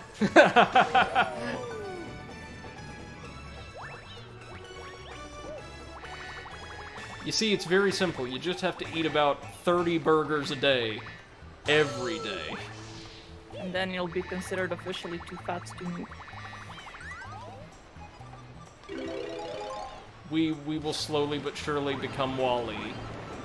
Yeah. If you like 3D platformers, then also New Lucky's Tale for the Switch. Yeah. Also an amazing platformer.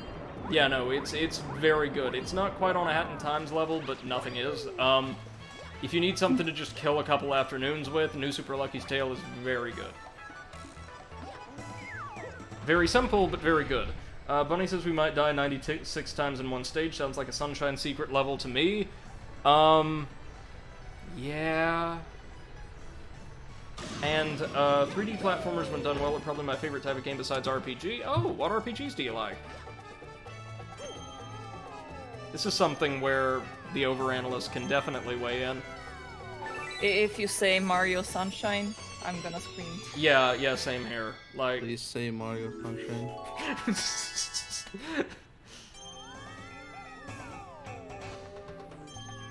okay, let's just hit it. Puppy. Oh, go back. Goodness, she's in rare form tonight, isn't she? Now, that's what happens as cats grow. They become more and more curious, which means more and more damaging to their environment. Any news on the internet situation, Potato? The news is that... Well, no, the last thing I know is I've told you already. Yeah, okay. They don't plan on doing anything yet. Is there still snow in the area?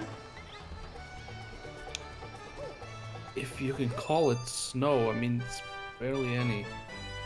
Like, kind of slush, really, at this point. Yeah. Bunny says, Not even. Go ahead. Never mind. Just No. no, you go ahead. Bunny No, says... it's not even snow. Sorry. No, man, you're good. Go on. It's not even everywhere. It's just like, you know, half melted away, half just a bit frozen. And, like, piled to the sides of people's drives, probably, right? No, there's nothing even to pile up. Wow. Yeah. Bunny says Paper Mario series and the Mario and Luigi titles. Yeah, the Mario and Luigi titles are pretty damn good. Paper Mario as well, especially the first 3. Oh, man. Y'all ready to have some fun? No. I love this stage. Oh, well then go play Cyberpunk. It's toy time! Oh, this stage is based around both sweets and very old school, like physical toys. We start off with Heavy Metal Mecha Bowser. This is a beautiful stage that incorporates all kinds of interesting planetoids and mechanics. And also probably the worst power-up in the entire game. We don't see it this stage, I don't believe. So that large toy robot in the distance is the Mecha Bowser in question. It very roughly resembles him, which is okay, because it's like a cheap knockoff toy. And we've got to go knock off the knockoff. But Oh, we got a remix of some classic music for the background OST. The Super Mario Brothers theme, I believe. Bunny says Mecha Bowser from Sunshine? Nope, that's Mecha Bowser. And we're going to be disassembling it piece by piece. It's actually a really, really cool set piece. Oh, hey, the Mecha Koopas return, though, from Mario World, or Super Mario World. I absolutely love these guys and their little redesign.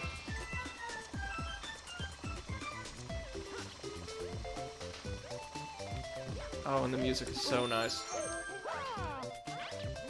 So what exactly did Poppy do, Seth?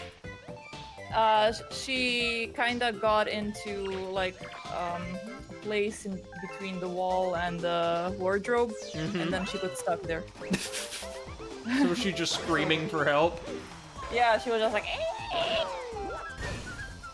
It's like, how do you do She that? doesn't know how to meow, so she just squeaks. You're a cat, you're supposed to be agile. Oh yeah, you know how they say that all cats land on their feet? Not Poppy, she lands on her head. Well, yeah, doesn't she just walk off the desk, like, all the time? Yes. Also walks into walls. For some reason, she doesn't understand that glass is a thing, so sometimes she runs into the bathroom and runs straight into the glass wall of the shower. See, she's gotta learn from Mario and start running on walls. Oh yeah, give her ideas. One day I'm gonna find her on the ceiling. If she's meowing along to like a Lionel Richie song, it will be like she will be beyond salvation in my eyes. So yeah, spinning bolts loose from their moorings and kind of knocking them free. or knocking things free. In other words, damn it, breaking things is going to be the quintessence of our mission here. Good. Bunny says, kill the sunshine imposter.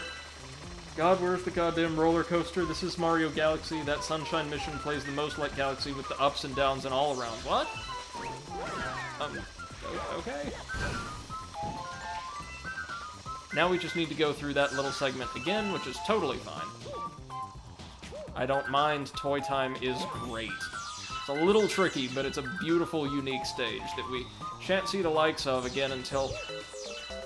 I think there's one particular set piece from Toy Time that was reused as the basis of a stage in Mario 3D Land, but that's it. You guys excited for the re-release of Mario 3D World? Well, I don't have the Switch, so not really. Are you excited to see Seth fall into pits over and over again during the Oh, playthrough? absolutely. Okay. I was about to say. Hopefully it's got wireless multiplayer, so I could actually join in on that. But not help it too much. Well, if it's anything like the new Super Mario Brothers games, you can actually, like, get in each other's way and, say, throw one another in the pits and the like. No. I just but returned you from might do pooping, that. so I don't appreciate that. I mean, you guys throwing me in pits, not me pooping. I like pooping. No. I asked, I thought you were still there. I asked if you guys were excited for the Super Mario 3D World re-release.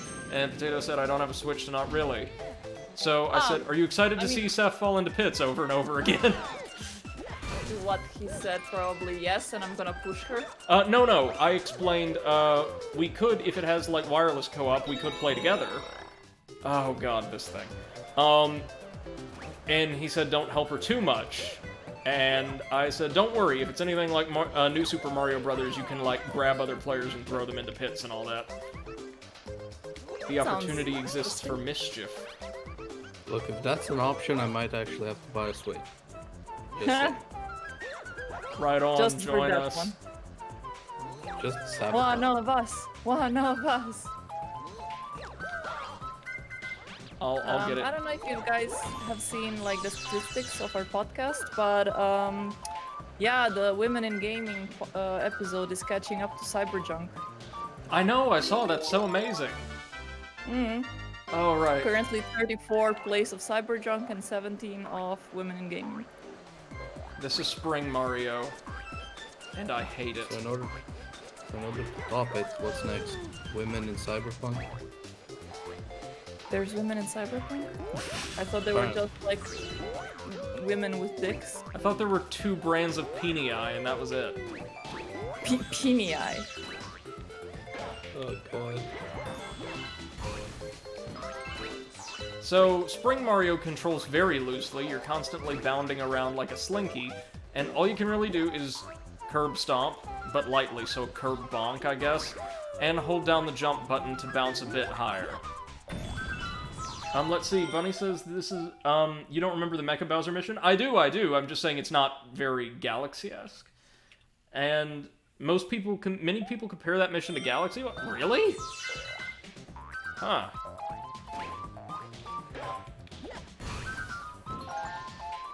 Now, maybe with the power of our ridiculous spring, we can destroy these drones. Can we? Can we? Can we control the friggin' thing? Ay. Okay. Nope, no dice. That's alright. We'll just have to work our way around. Oh, and Bunny, I'm not sure about that. I'm sure you have seen or heard of the legendary, like, Big Penis 2 from Cyberpunk. Actually, something people became very invested in as a meme. Is this a secret chamber? Yes, it is! Hey, now. Just have to bounce our way up this silo? Battery? Dingus? Oh! And all of the unshattered blocks become star bits again. That's very cool, actually.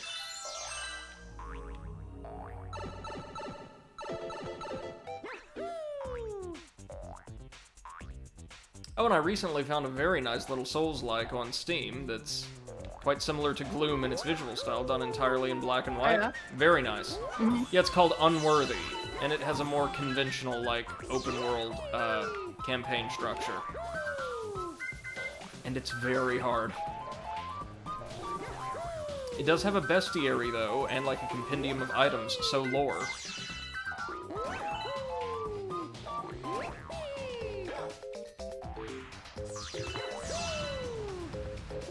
Seth, barring any, like, sudden, responsibilities cropping up out of nowhere, would you be down for more Neo tomorrow?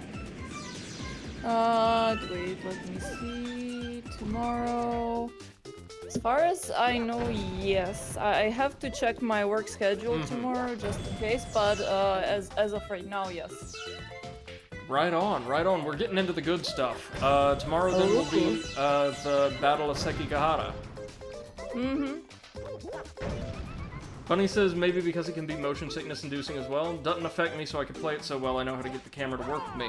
Okay, yeah, maybe then among people who have that experience. I was gonna say it doesn't feel super similar to Galaxy to me. Though, we're about to reach Mecha Bowser, I believe. Yep, here we go. All we've got to do is disassemble this sucker before it, like, pushes us off of the... Either pushes us off of the platform, or, otherwise defeats us. It's not... Bunny says... Oh, go ahead. Oh, yeah? Bunny says, no, I'm not interested in penises. I got you, sister. Good, right on. Apparently Cyberpunk's players weren't either. The devs were, apparently. Yes, very much so. I'm still expecting Penis 3 is like DLC. The only DLC after months of waiting.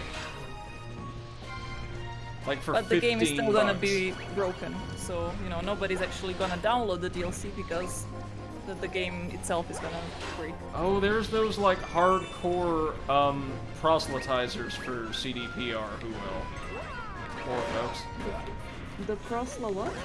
Sorry, like missionaries, essentially. Evangelists. People who must right. convince others that, you know, their way, or in this case, their company is correct.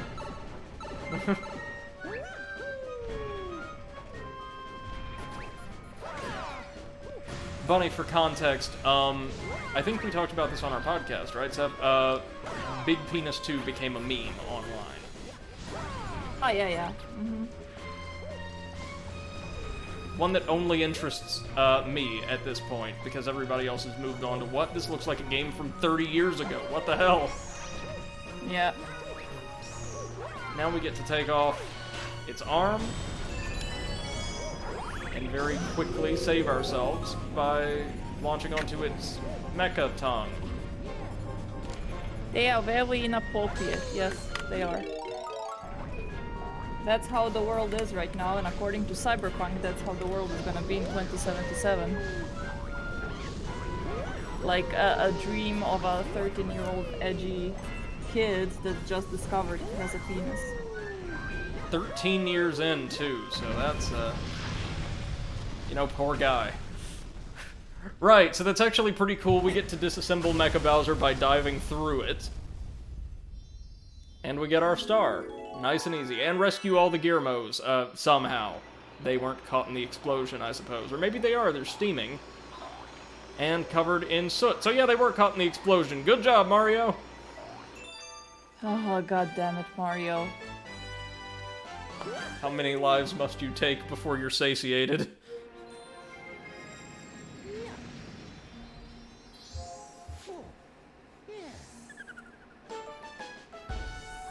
We are officially 2/3 of the way to completion. Or kind of, sort of completion. As much as I love the, like, last requirement for a technically 100% complete file, I'm not doing it during this playthrough. You know, where you have to go back through and do everything a second time? Yeah, no. We ain't gonna time for that. We ain't got no time for that. Ah, time for Mario to meet himself. You know, really start thinking of himself as a friend.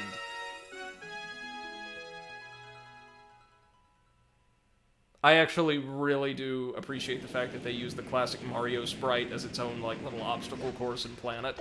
That's what would be reused in, Mario 3D Land.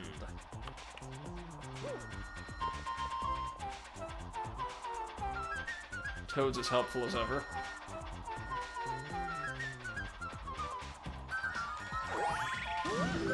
I'm still so amazed that Toad got his own game. Seth, did you ever play Treasure Tracker? Nope. I've heard that it's so bad that I don't really want to. Really? Yeah. From whom? From reviews online, as far as I've noticed. Wait, are we talking about the one for the Switch? Yeah. Captain Toad Treasure Tracker. If that's the one for the Switch, then yeah, it had like abysmal reviews. Hold up, I'm not certain we're thinking of the same game. I need to look this up. The puzzle game, it's actually very good. Hold on. Captain Toad Treasure Tracker. So for Switch, it is sitting on Metacritic. The Switch version is sitting at an 82. It received very positive reviews. Wait, then I'm not thinking about that one. Yeah, probably I'm thinking about a different one if there was a different Captain Toad game, but I know that there was a one that was like super badly received. Yeah, no, never mind. Yeah, no, I'm trying to think, did Toad ever receive a second game? Or a different game? Maybe not. I know Then I'm mistaken. the Mario Battle Royale was terribly received. You know, the special anniversary thing they released, like Super Mario 35 or what have you? Oh, hi, Thick Luma. Oh my god, hi. Oh, hi, so how's your appetite, Luma? Okay, we'll feed you to 50 Starbits.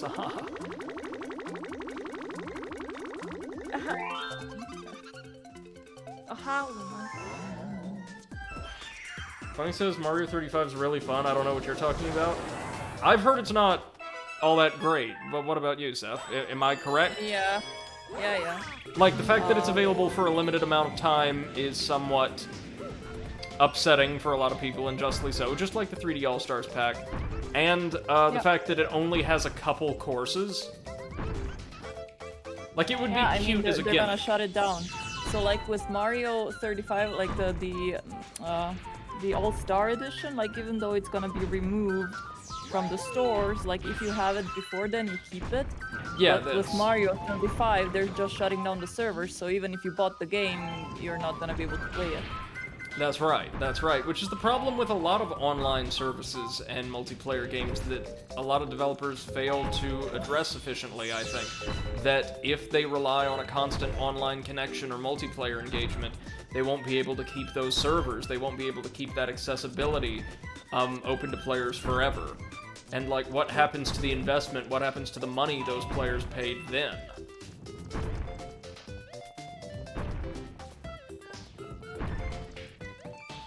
Hi, we're the Overanalysts. We pretend to be video game journalists.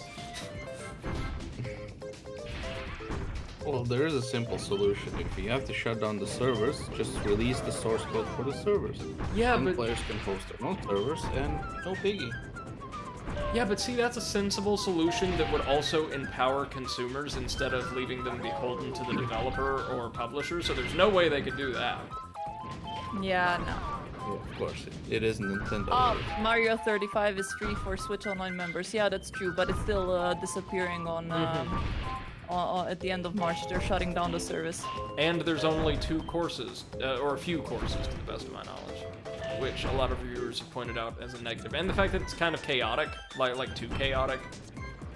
Oh yeah. I appreciate the idea of a large number of players gadding about a Mario environment. I just don't think maybe that's the best way to do it. Maybe have a bigger, more expansive world in like a 3D environment. Basically, just do battle mode from Mario Kart, but with a greater number of players.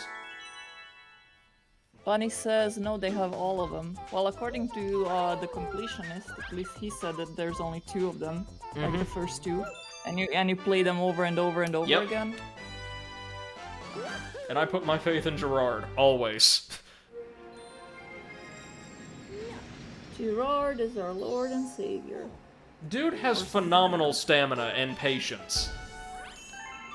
I think it was, what was it, Gears of War, where he just had to sit and have his buddies hang out in a multiplayer lobby so he could, like, rack up thousands and thousands of kills with each weapon across hours and hours.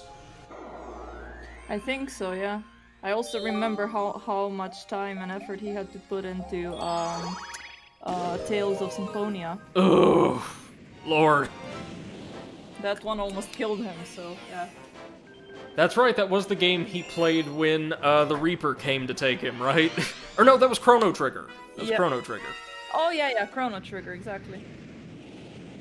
That is such a good program. I would love to make something like that someday. Oh yeah, me too. We just need a lot of money. And a lot of free time, and for that to be our primary job. Yes, ma'am. Unfortunately, I like my money in my pocket, so there's not gonna be anything like that. Yeah, as much as I coming out love of what I do, if you gave me the opportunity to produce a web series like that, I would probably take it up instead. Yeah. Like, being able to produce something that can make such large amounts of people happy and educate or inform them even on something inconsequential related to hobbyist materials, you know? That would be great. This is as good as y'all are getting.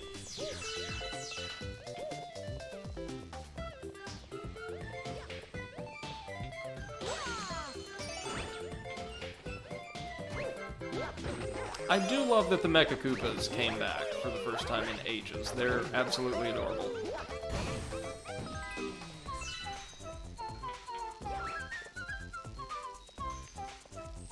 Bunny says, I get a good variety. That's funny. They may have updated the game. I don't know. And I'm gonna be so sad when it shuts down either way. And why does this planet look like Flood on top? Am I sleep deprived? I think it's... What do you guys think? This planet kind of meant to look like a fan? Or no, a drill! Yeah. Yeah, a drill. Or both. Or neither. Oh yeah, it's a drill, kind of. It's some kind of, like, gadget. Here we go! Sorry, here we go! I was gonna say, like, you missed an opportunity there. Okay, so Mario is composed entirely of, almost entirely of vanishing blocks, and we just need to gather the silver stars scattered around his body. This is not too bad, honestly.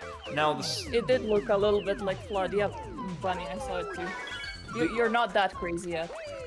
The yellow panels will slowly start flipping once we make contact with them.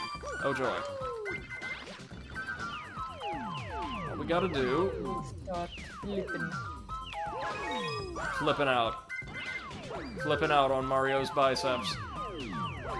Bitches be flipping. Where's our star going to land? Back in his boot? Yes, indeed. In his boot. Mm-hmm. I believe this stage also plays host to one of this world's special missions later on, and it's a mission I absolutely adore.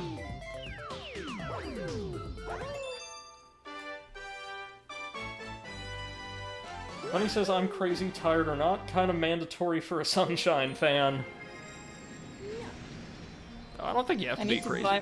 Go ahead, Seth. Yeah, I need to buy myself another Pro Controller because a friend of mine is gonna be living with me for a while and I really want to play, you know, co-op games with her. Oh, wonderful. And I don't want to make any of us play with the Joy-Cons.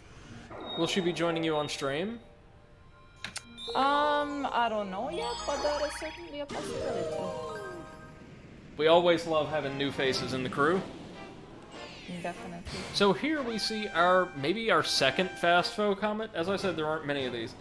Bunny asks, didn't Galaxy 2 straight up rip one of Sunshine's secret levels and slap it into the game? Yes, the Secret of Rico Harbor stage. It also extracted a popular stage remade from the ground up from Mario 64, and there is one largely original Galaxy designed as an homage to many of this game's finest points, so it's like a greatest hits of the first game. That, in my mind, is the proper way to do fan service. In short, recognizable, very contained bursts. Just like before, the Tox boxes move at double time. Nothing we can't do. Oh, Bunny says that level is trash? I actually really liked it, believe it or not. The one in the watchtower, or the water tower. Do you remember, Seth, the one with all of the, like, slowly spinning, like, rectangular blocks? Yeah. I thought that was cute. I found cute. Yeah.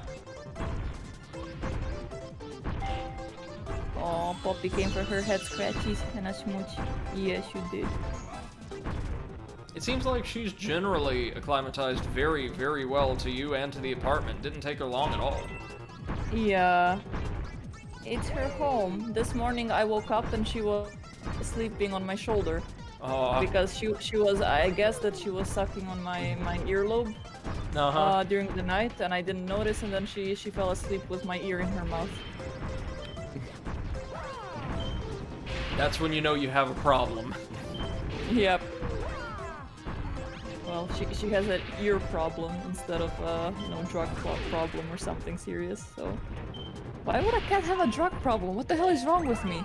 Catnip. Catnip. Yeah. Oh yeah, she doesn't like catnip. I bought her some catnip for like the scratching post, and she just looked at it and left. Well, of course, because you intended her to use it. That's the way cats work. Yeah, and I also heard catnip is mostly for the nurtured cats. So. Okay. My little Poppy's too young to do drugs. She's just a little teenager right now. Yes. No drugs for Poppy. Just naps and smoochies. Hey, the Viper Commission steadfastly believes it's never too early to start.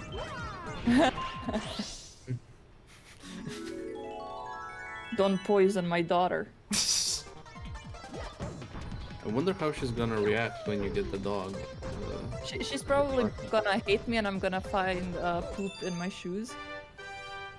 Well, no, I thought you said she grew up around dogs and actually gets on with them very, very well. And thinks she is a dog, in fact. Yeah. But I think she, at this point, likes to have me for herself. So I can only imagine she's gonna be very jealous when there is another thing in the apartment. So she's not fond of, like, strangers when they come over? No, first she tries to bite their feet, and then a couple of minutes after she demands scratches. Of course. Yeah. Bunny says... So she does acclimate to them fast. My cat often sleeps with me too. My cat Sadie sleeps either on my chest or my back. Sadly, she's extremely fat, so it does crush me. But I let her because if I don't, she'll get pissy and scratch me. She knows who's in charge then. Yeah. Oh, this sounds lovely. Bouncing down Cake Lane. Obviously. Amazing. Meaning we're going to have to use Spring Mario again, unfortunately, but we get to explore an area just dominated by sweets, and then destroy a gumball dispenser because we're monsters.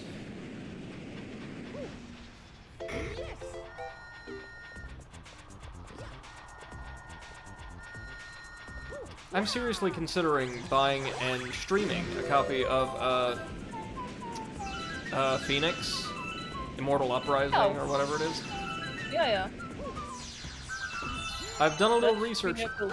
Yeah, and it seems to be A-okay. Yeah. Oh, check out the Spring Mario wall jump. That's all automatic. Pretty cool if I say so myself. We will practically never see it again. Just like this power-up.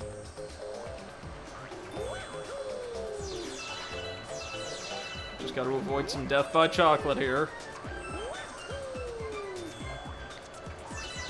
That is the strangest name for, like, a specific flavor of sweet, by the by. Like, what's the appeal? It's so decadent, it'll kill you? Usually, when I'm eating unhealthy things, I don't like to think about how bad they are for me, thank you.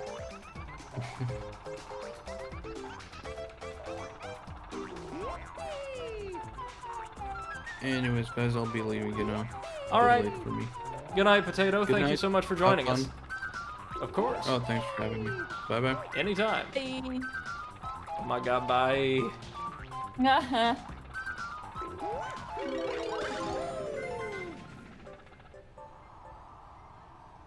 Bunny S. Death by chocolate, you mean diabetes? Well, type 2 diabetes, certainly. Type 1, however, has no preventable cause, to the best of my knowledge. It either afflicts someone as I believe, the product of an autoimmune dysfunction, or it doesn't. Luck of the draw. Oh man, these creamsicles look so good, don't they? Yes, especially when you're not having any sugar for weeks. Yes. So I don't know, Seth, if it's like a popular thing worldwide, but in Croatia or Bavaria, do they have orange creamsicles? Not really. What So- we do have is like apples on popsicles covered in chocolate. Ooh. That sounds amazing. Yeah, that's quite popular at the fairs.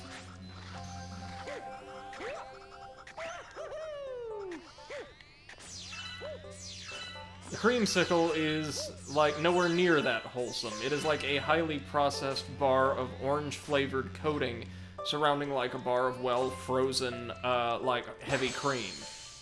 And it's amazing. Also the type of thing you should have, like, once every 3 years, but... Yeah. Yeah,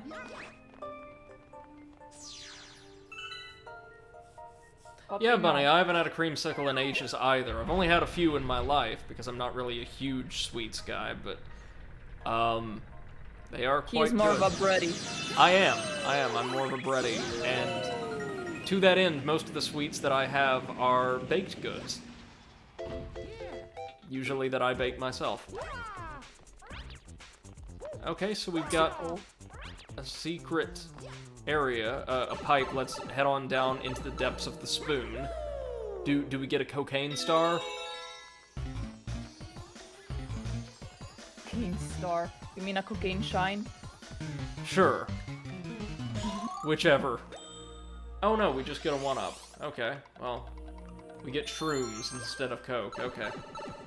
That's however Mario wants to do it today. Right.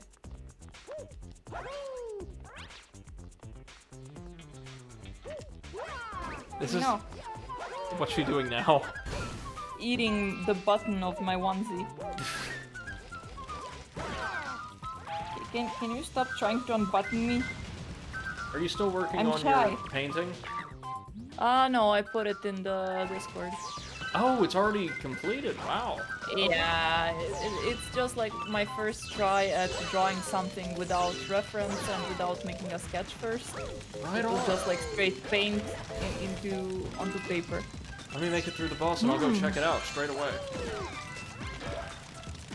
Bunny says, recently in terms of sweets, I've been eating Kinder bars.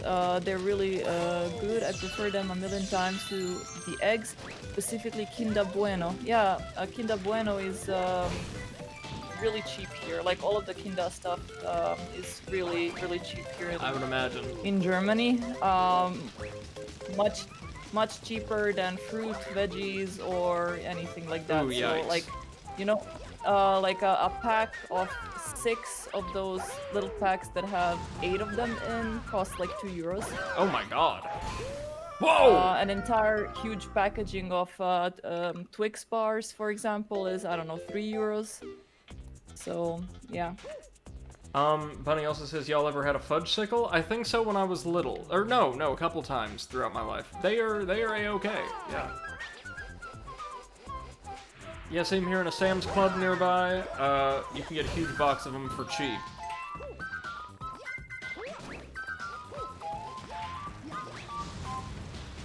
Just need to track down my shroom. Viper would be proud.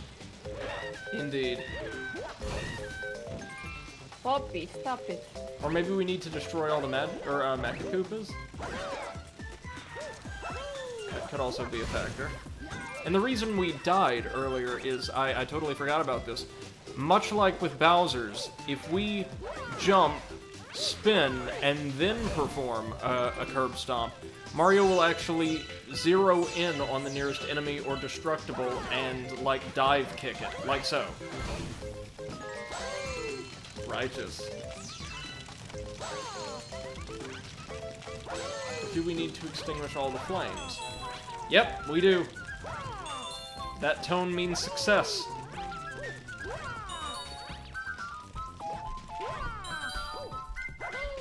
Bunny says, I imagine they'd be cheap in Germany since it's a German treat. We over here had a lot more Kinder stuff when we lived in Germany, since Kinder stuff is, yeah, very common over there. I think we should be heading to the big cake next to face the gumball turret. Yep. Okay, so this guy functionally works just as the last underground gunner we fought over in the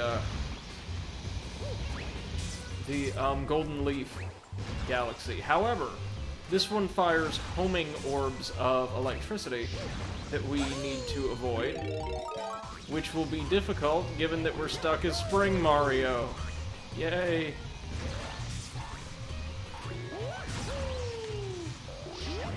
And we're going to need that extra height to reach his cockpit and slam it 3 times.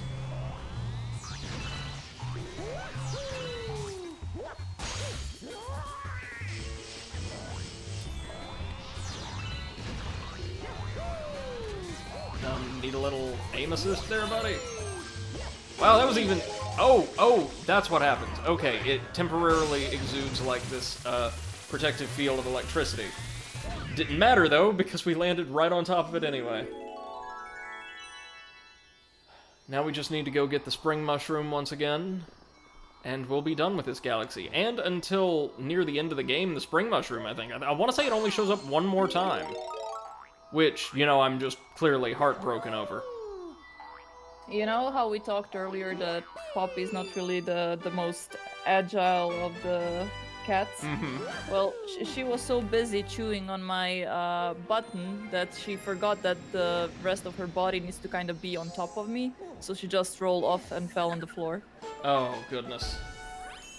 Yup. Alright guys, give me 1 minute to check my email really quick to make sure I don't have an urgent work assignment coming in. And we will continue, because we were supposed to have another, like, hour and a half on the books today, which should get us close to 100 stars. Okay. Let's see.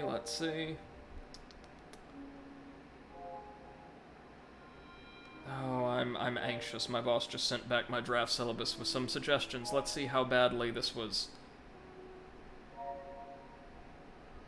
edited.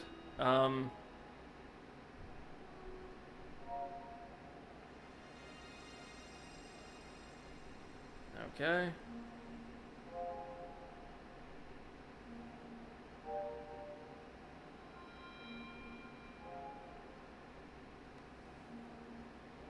Okay, on the syllabus, we've got stuff. Hold on, no. Sorry, guys, I know this is the most riveting content for Twitch, but I really do need to make sure that I'm in the clear here.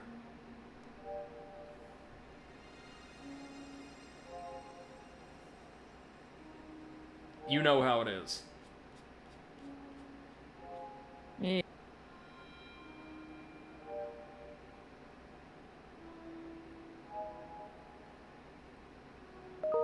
Okay.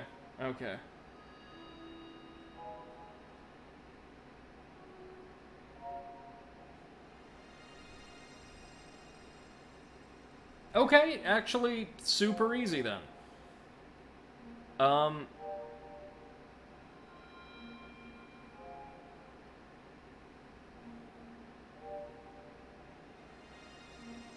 Okay. Most of my material appears to be totally unchanged.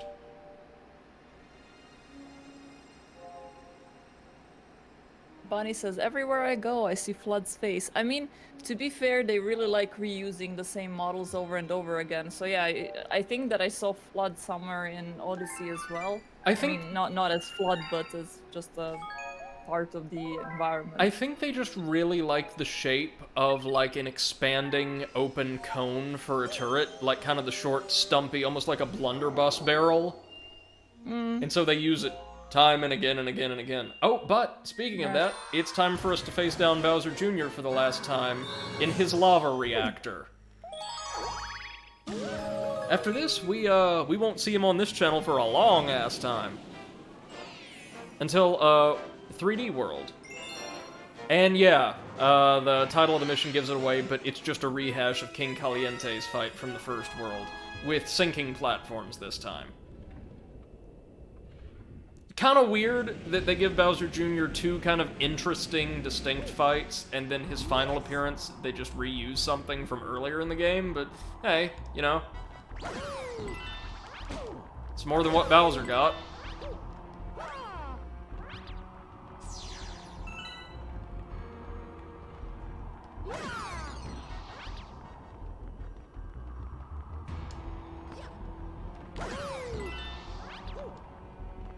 How's onboarding been going so far, Seth?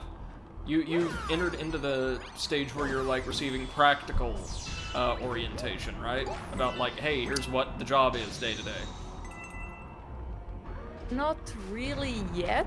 I mean, on Friday I got the introduction about social impact of the company and inclusion and diversity and stuff like that. Basically, it was an 8-hour meeting about telling us that we need to respect all religions, all genders, all this or right all on. that, you know, which is pretty good. And also, I've been asked to give that presentation about women in gaming to the entire company. I think I told you about that. I am so excited.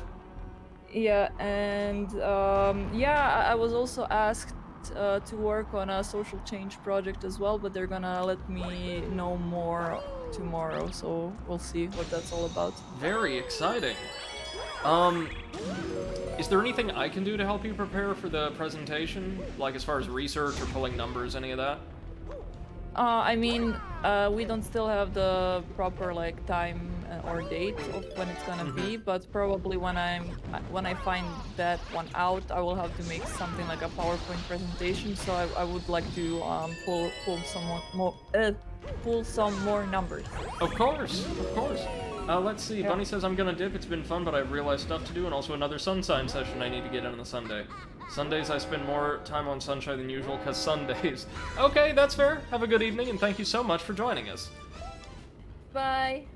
Wait, this is Bowser Jr.'s ultimate weapon? A boss we killed in the very first stage? Yeah, of course. Oh, that's just sad. Yeah. He's like, oh, maybe it's gonna work for the second time. He never heard the definition of insanity, apparently. He is now punished Caliente.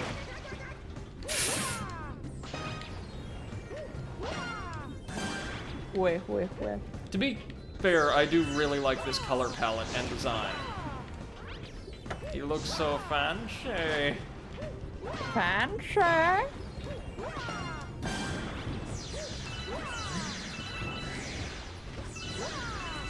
Now, admittedly, the addition of the little flame sprites and the sinking platforms does make this more hectic than it would be normally, but not by much. Brother Brady's got this.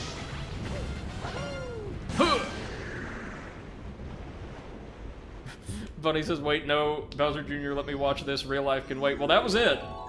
This is our last Grand Star, which grants us access to some really cool stuff. Remember, this is the last dome we absolutely had to unlock, but there's 2 little secrets.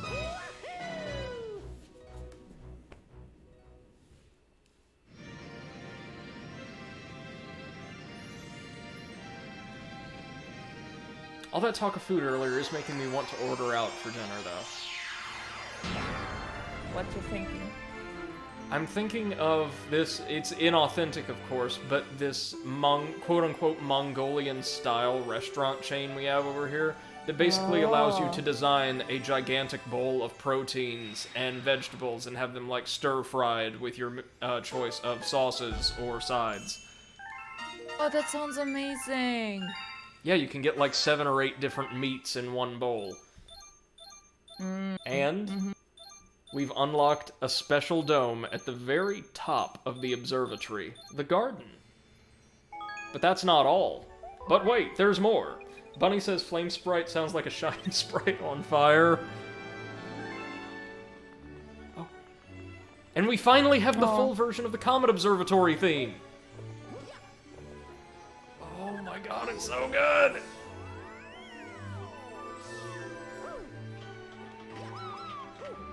What were you going to say, Seth?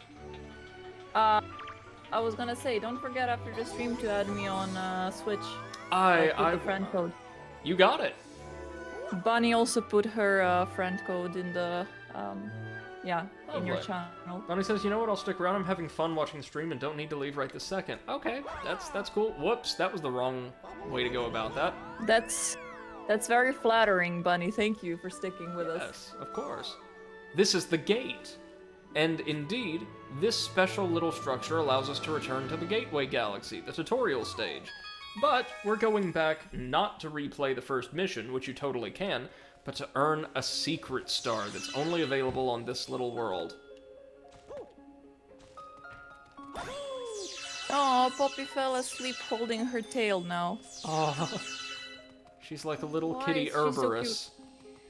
Yeah, like, the weird part is, I think she still thinks she's a kitten, but her body became of an adult cat now. I think she's full-sized. So, I think she doesn't know how to use her body properly yet. So, Mario can come back here to speak with God. Oh, yeah. Yeah, God is a woman, indeed. And also the best character in the franchise alongside Luigi and Waluigi. And Bowser. Like, those are my big 4. Thank you so much, Bunny, for your kind words. Yeah, We thank really you so appreciate much. it. She says you'll never guess what my Switch profile picture is, I'm sure. Mine is a Guardian from Breath of the Wild. Mine is Zelda, but from Wind Waker, I think. Ooh, so Tetra. Yeah. Or the Tetra... no, Zelda form. Tetra's Right, Zelda right. form. I meant like that particular Zelda. I think that's Zelda the 5th. Yeah, something like that. So here we can meet the little Red Luma who said he had a secret back at the observatory. And he's got a special challenge for us. Ooh. All about collecting Really trust 100 you. purple coins. Now this is amazing, kids. You remember those pain-in-the-ass 100 coin missions from 64 and Sunshine that did serve a purpose but felt just a little underdeveloped? Yeah. Well, purple coin missions tied to the secret 5th type of prankster comet we've not seen so far are this game's take on that mission format, but they're done so much Everyone better wants it. and more... Sorry if you can hear the dogs, they're just doing what they do. This is the first time I can hear them. Making my days living hell. The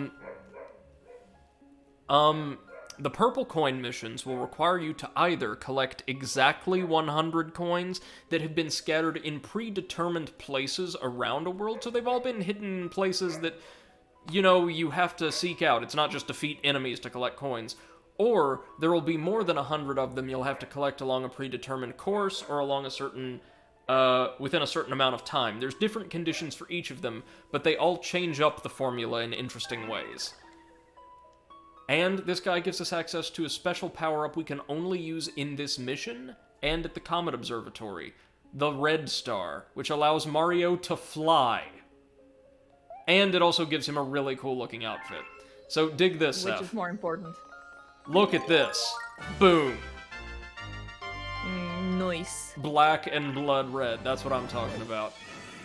Now it's time Love for the Mario combo. to fly. Is he using, like... Never mind. I was gonna make a fart joke, but I kind of gave up. Oh, that's Wario. He actually can fly Yeah. with the power of farts. Yes. And remember, according to Nintendo senior designers, apparently that is all that there can ever be to that character. Fartio.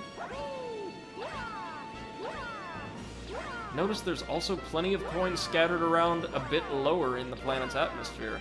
This is majestic. I wish we got to use the red star more frequently. It controls like the wing cap from 64 if it were smoothed out and actually very responsive. Bunny says edgy Mario. Kind of. Oh yeah. And my favorite characters are Flood, Bobby, and Bowser Jr. Just Flood and Bowser Jr. Paper Mario characters don't count. Oh no, they count, I think. This is Mario if his favorite band was My Chemical Romance. Yeah. And you know what? I guess then Wario is like Mario if his favorite band was Nickelback, like just worse in every way.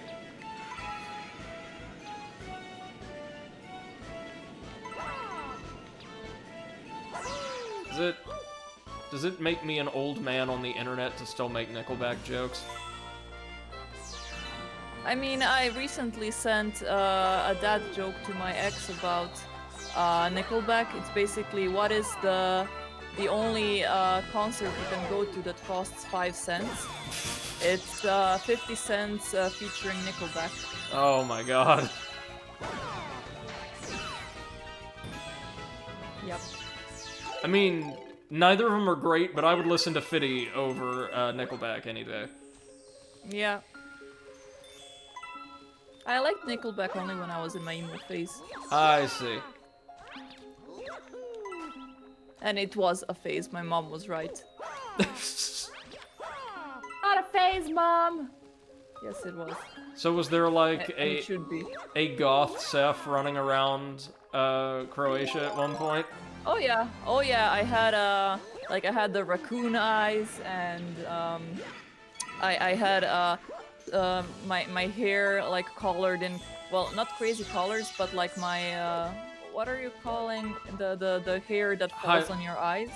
Like bangs, or Yeah, my bangs were white, and the bottoms of my my long hair were also white. oh, nice. Yeah.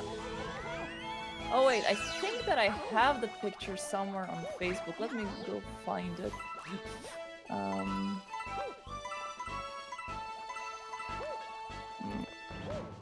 Yeah, unfortunately Facebook remembers everything, so... Okay, we just have 3 more coins to find, and I bet you they're all grouped together.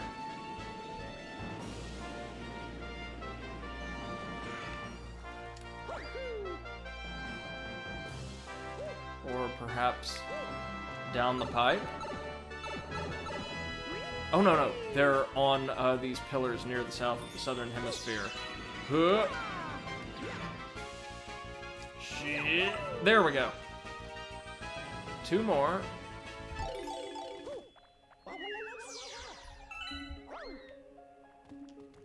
This is where the purple coin missions get interesting, when you're just hunting for that last 1 or 2.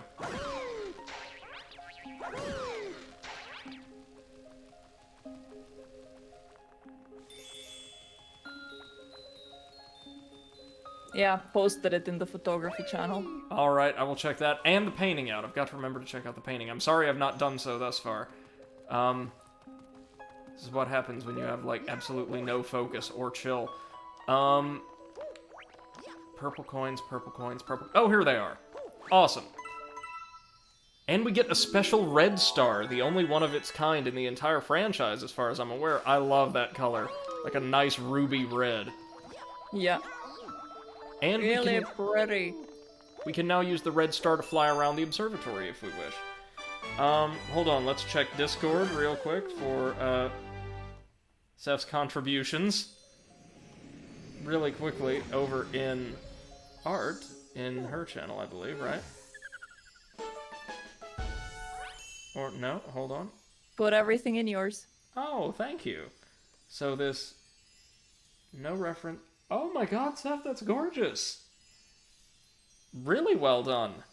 It kind of reminds me of, the art style from the original Yoshi's Island, like that wonderfully rich, kind of bright watercolor-looking cheer. I love that.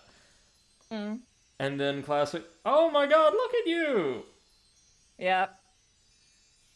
That was the goth Seth. No, like, you pulled it off, though. This is convincing goth right here. That was 13 years ago. Holy shit. If you find a photo of me from 10 years ago, I look virtually the same. Yeah, I mean, me as well. I recently found a photo of me when I was 19, and I almost have not changed at all.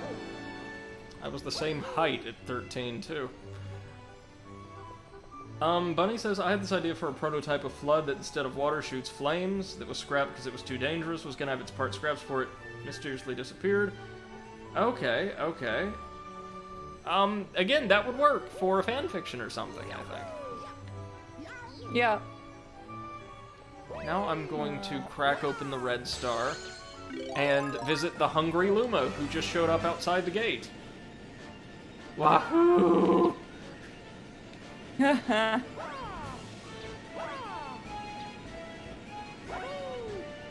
theme for the red star is gorgeous as well.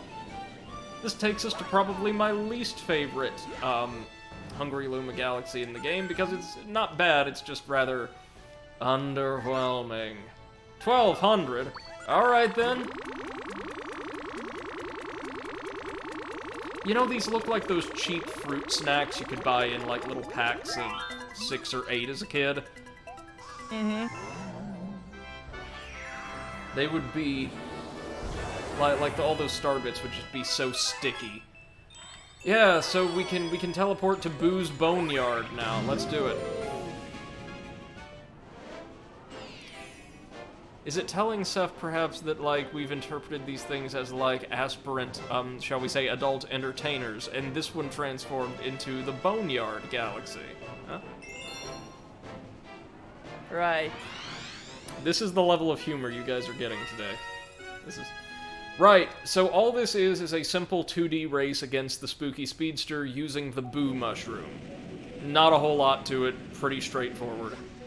Just not bad, though. Bunny says, I love creating these ideas. Mario Sunshine is so fun to interpret artistically. There's this program I follow very loosely on YouTube called The Drawfee Show, D-R-A-W-F-E-E. And it features a variety of artists across different episodes taking on little artistic challenges. Like, draw X as they would be interpreted in the Y canon or universe or something like that. Very common challenges involve Dark Souls, because that franchise has such a strong visual identity. They've released a couple really, really good videos on if Disney characters were Dark Souls bosses. Their version of Bambi looked legitimately horrifying, and I love it. They've also done Dark Souls bosses as Disney characters, which are extremely charming. Anyway, time to phase through this wall and go take on the speedster. It's a pretty short race, too.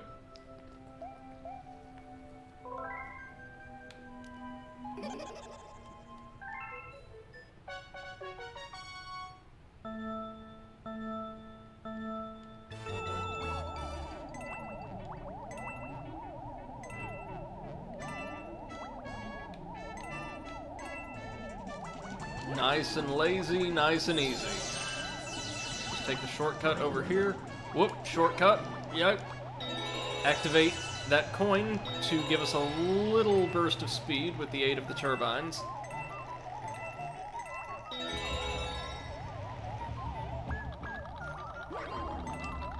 I mean, there's lovely surreal visuals all about, as well as the souls of the damned drifting up from the area we're meant to travel to reach the star. And star bits in the eye sockets of the skulls, which comprise the finish line. Love that.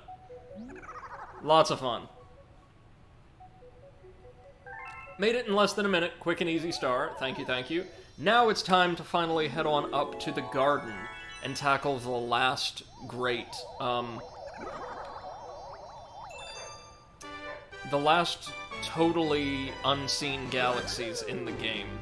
Now, fair warning, the last Hungry Luma galaxy is severely underwhelming, but everything else up there, yeah, pretty good. Pretty good.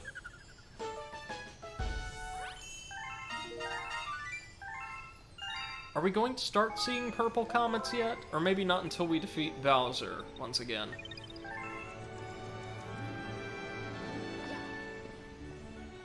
Bunny says the rival's name I thought could be, let's see, da-da-da.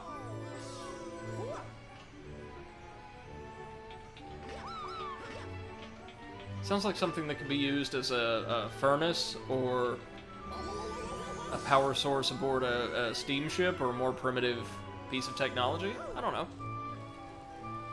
You put a lot of thought into this, clearly. And now here at the very pinnacle of the Comet Observatory is the garden. A very different looking dome. Behold! Isn't this nice? So wholesome. Much wow. You still with us, Seth? Let's start by taking on the secondary galaxy, which... Oh no! This is Matter Splatter! Sorry, I thought that was a galaxy in Mario, or in the sequel.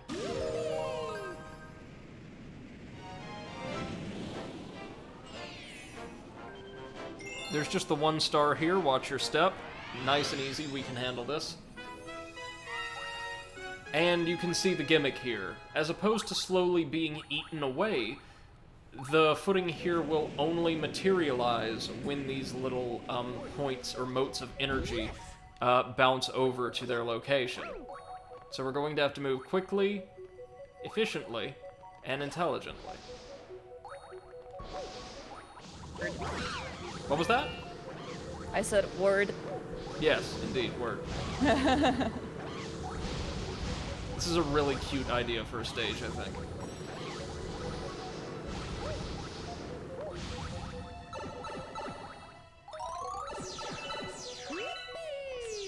Also, as you'd imagine, the gardens stages are just a bit tougher than what we're used to, since they are intended to be entirely optional.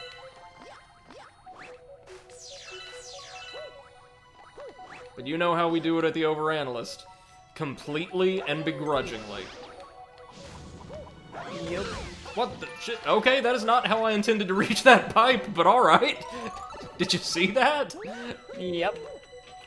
I would have died had I not been struck by Magikoopa, so thanks, Kamek. So I also found out recently that in Europe, as well as Japan, Kamek is just the name for that entire species of enemies. Oh, okay. Is that true in, like, the releases you've seen? I honestly have never paid any attention to it, so...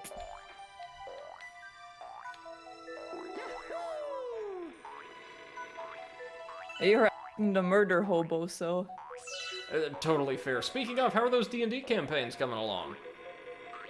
We didn't have one today because Marcus was not feeling well, but yesterday's one, I mean, we didn't make much progress because one of our friends decided to soil a sign in front of a shop, and then we spent 40 minutes trying to save him from the shopkeeper who tried to, you know, wipe the sign with his face.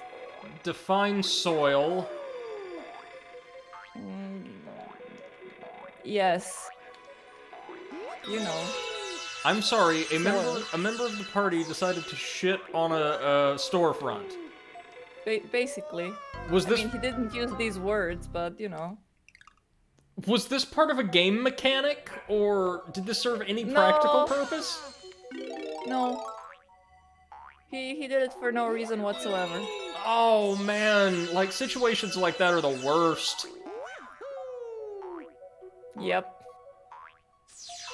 That's the reason I why... mean, it was fun as hell, but still. The one time I tried playing D&D with a group in person, that's the reason why I had to bow out pretty quickly. There was one or a couple players who just did nothing but nonsense like that the entire campaign. So we couldn't get anything done.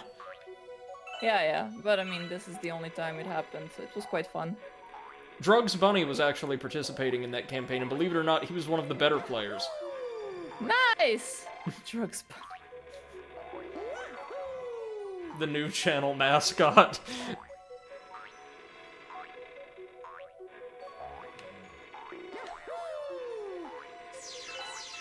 So I was wrong, Spring Mario does show up a couple more times. All late game, which makes sense because it's far more difficult to control than Mario's other forms.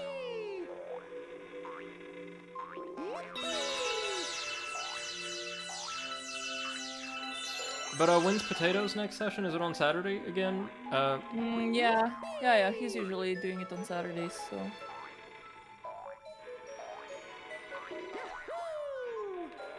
Oh, thank you, God. Are we home free? Almost.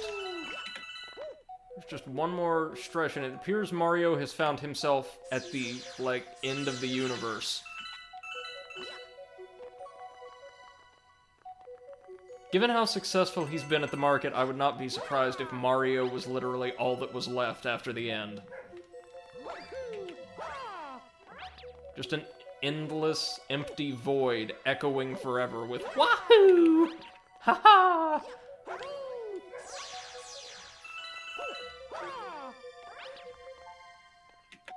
We can see the light radiating from the star over here.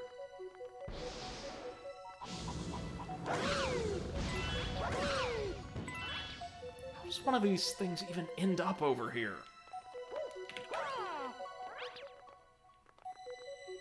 It's actually a beautiful sight to see the light from the star, like, slowly begin filling the screen with just a little bit of color, yeah.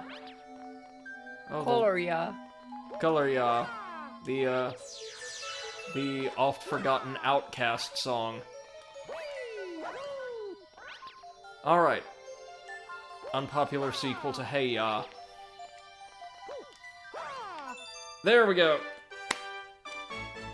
Matter splatter in the bag.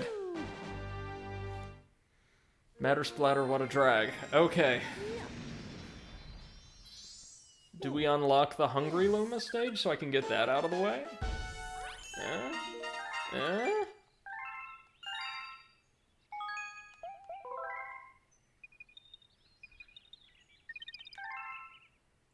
Bunny says shine get... Nope. And nothing but Mario Sunshine at the end of time. Sure. Yeah. Oh, god damn it, now it's stuck in my head. It's a very catchy song, isn't it? Yeah. Oh my god. We get to visit one of my favorite galaxies in the duology right now, Deep Dark Galaxy. It's a haunted cove, full of mystery, treasure, adventure, and a disappointingly easy boss battle at the end of the universe.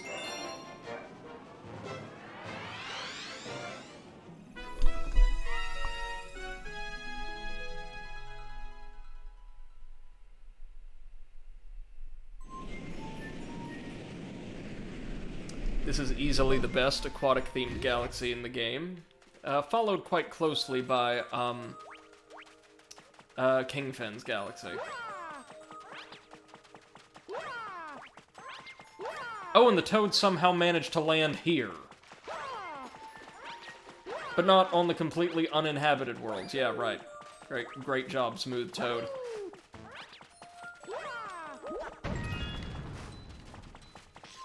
When he says tropical and haunted, you're telling me it's two of my favorite themes? No wonder it's your favorite. No, it is. It's one of my favorites for just the same reason. Also, it's designed very well. Like, all of the little planetoids are quite fun to explore.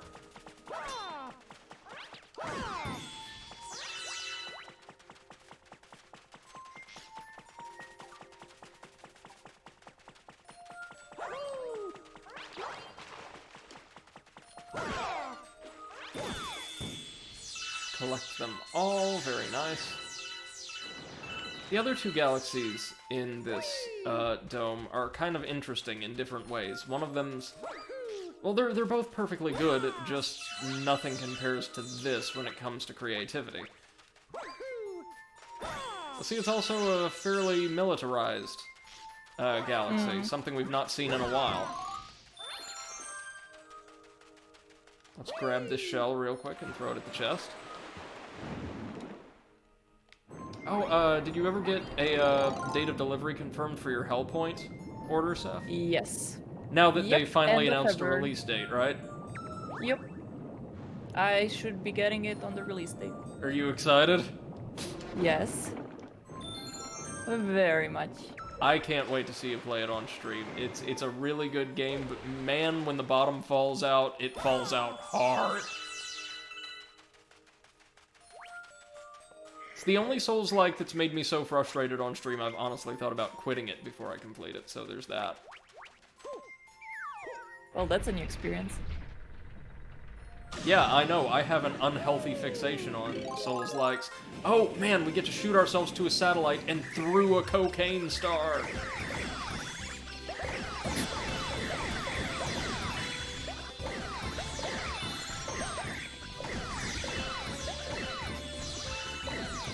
That's right, Mario, let it fuel you.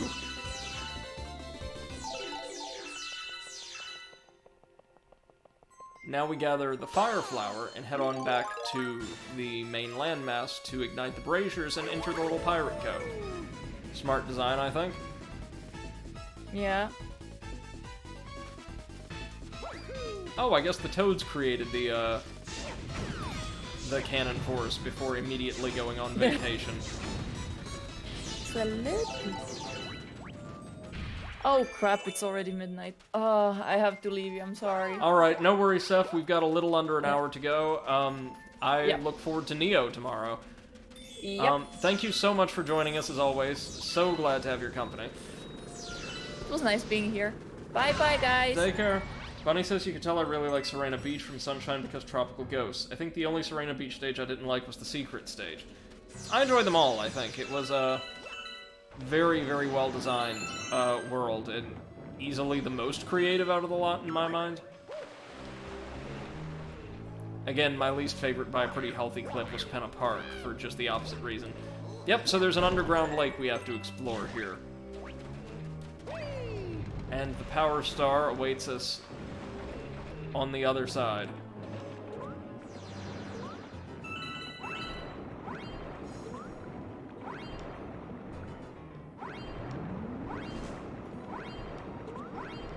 Just gotta swim down here, hopefully grab a shell to make this a bit easier on us. Grab some air. Said grab some air. Air. Good. Very good.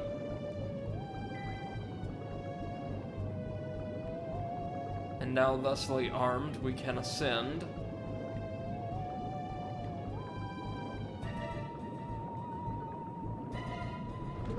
To this middle area, perhaps?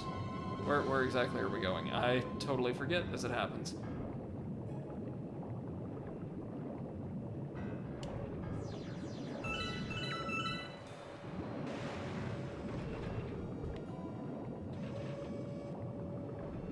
Gotta be something we need to get down here beyond the shell, because otherwise we could have just carried one down. Damn it! Maybe Toad has some advice for us. Yeah, through here. Right. So we can raise the portcullis? Alright, Bunny, no problem. See you soon. We raise the portcullis, then we ascend through here to retract the second one, and this should spit us out into the eponymous pirate cove, I think. Just past a couple more jellyfish. Yep, here we go. So our star awaits us on the deck of the old disused pirate ship. Very nice. And this will be very, very easy to get, believe you me.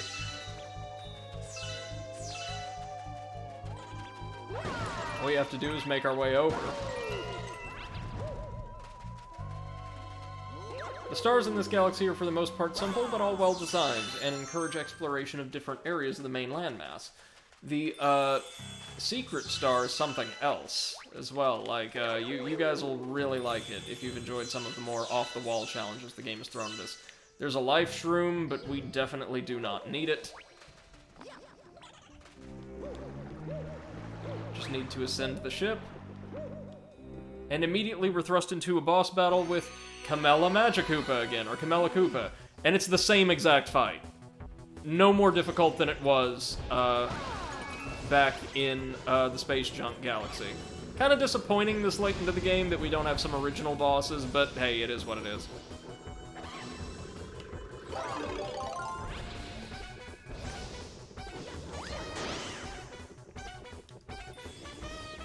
Phase 1 down. Any changes for Phase 2? She gets closer, but not really.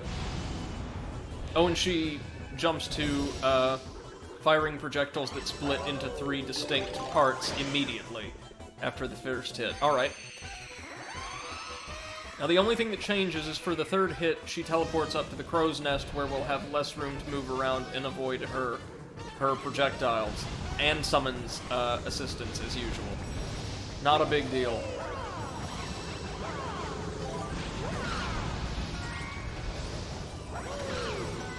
We missed that one shell, unfortunately. All we've got to do is wait for the next one to arrive. It should come right now. Nope. Next. There we go. And yeah, you can pluck the shells right out of the air. And there we go. She's not done? 4th hit? I don't remember this. Okay, so she's going to come closer so we have less reaction time. That's something, I suppose. You can tell what spell she's going to be using by the color of the energy that swirls around her wand prior to launch.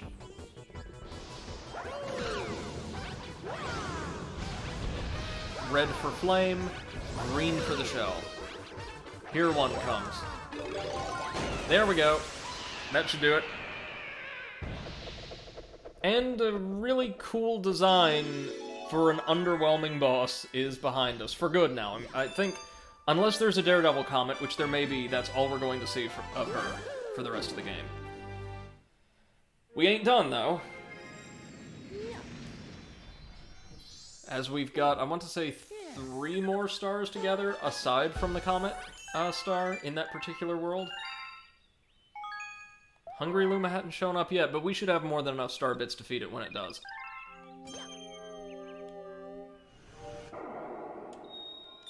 Back into the deep dark for a couple more interesting little missions. All of these are good.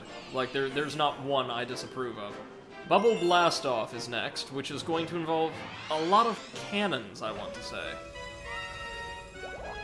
Or no, bubble turrets, which, close enough. It's going to take us to the satellites surrounding the stage. But first things first, we've got an underground gunner to take care of. This is the third, and I want to say the final one. Also notice we've got a normal skybox this time around, not the ominous Twilight from the last stage. It's a nice little change of pace. We could just spin these coconuts into the turret to weaken this guy. Pretty sure you could also take him out more conventionally by backflipping up onto his turret and ground pounding it, but hey, let's use the tools they give us for once. For like one of the last bosses to be introduced in the game, this guy has never been particularly difficult, has he? Oh, damn it. Didn't hit it at just the right angle. That should do it.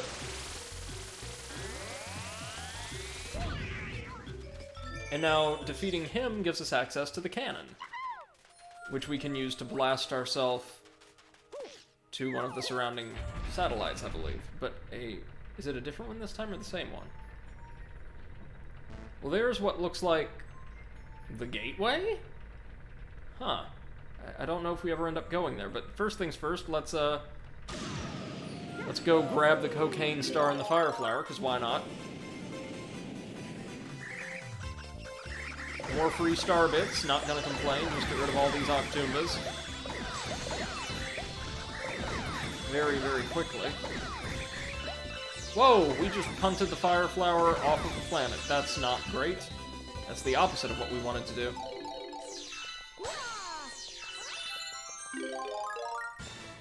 Alright, welcome back, Bunny.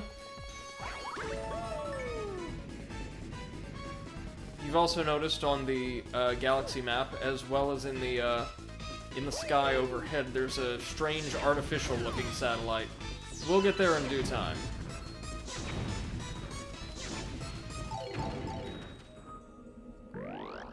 Now lighting all of those braziers gives us access to an ice flower, which we need to progress a bit further on through the military base here. Now that there's all of these fountains, or valves, spraying water about, that we can use to platform. And dear God, the neighbor's dog is at it again. Please help. Almost to the top here. I think now we've just got some conventional platforming. Easy peasy.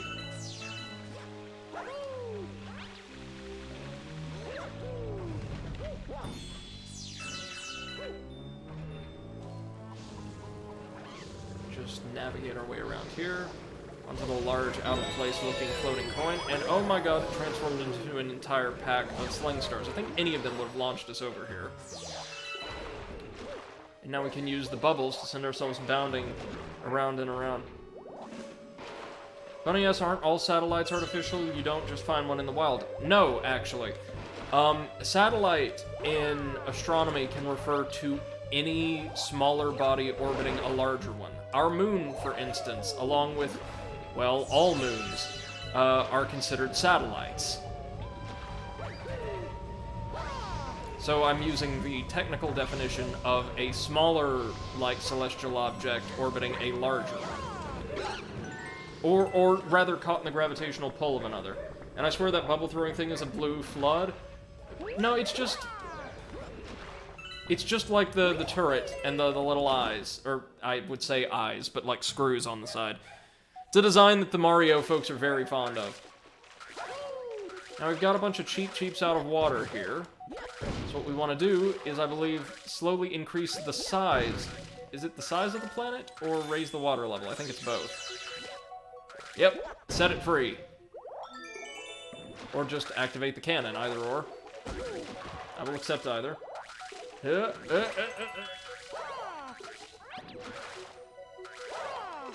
Oh, jeez.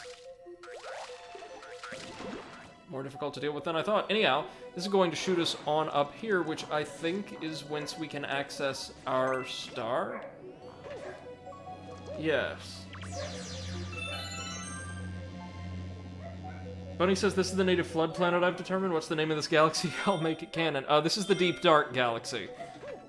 What we have to do is wait until we're aligned with these spheres rolling around the interior of the planet, and curb stomp the surface on the other side in order to send them into that little watermelon at the core to cause it to increase in size somehow. Don't ask. It just works.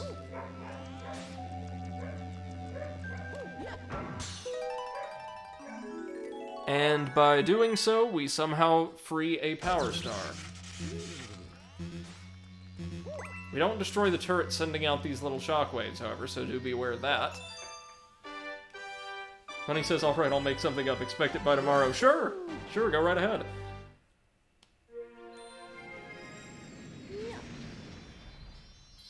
We now have the secret star, the comet star, and the third star left to go. 3/4 of the way there, y'all.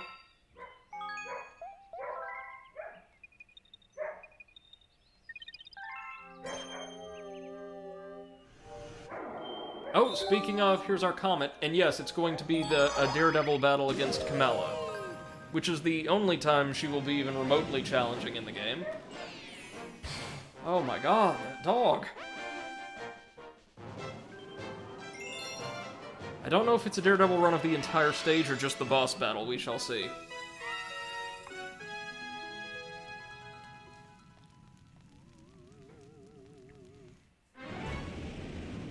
Nope, it's just going to be the lead up to the ghost ship and then the boss battle. Alright, let's do this.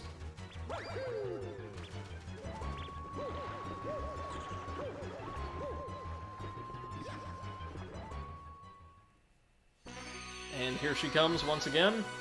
Bunny ass, actually, may I make something up on the spot? Feel free. I mean, chat's open. Within reason, of course. Opening with a shell this time. That's not a great idea on her part. So, we've got to remember, it's 4 hits. 2 down here, 2 on the crow's nest. Yikes.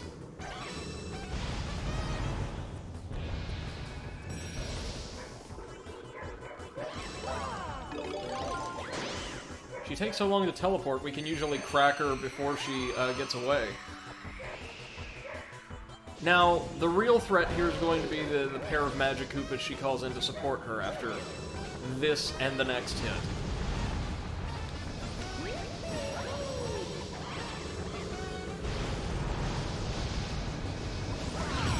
Ooh, that was so close. Too close. Managed to take out the Magic Koopa and pick up the shell in one swift motion, however. That is pretty solid. Now she's going to descend to the crow's nest.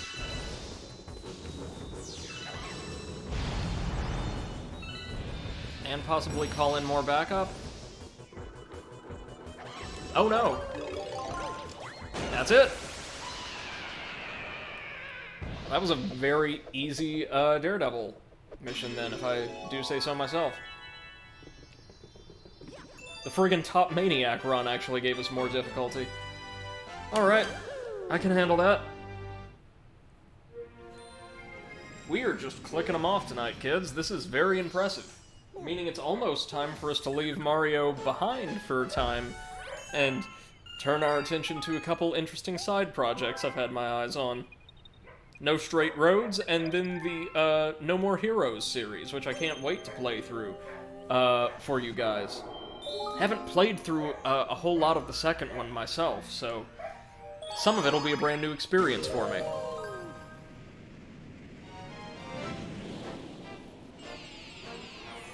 Alrighty.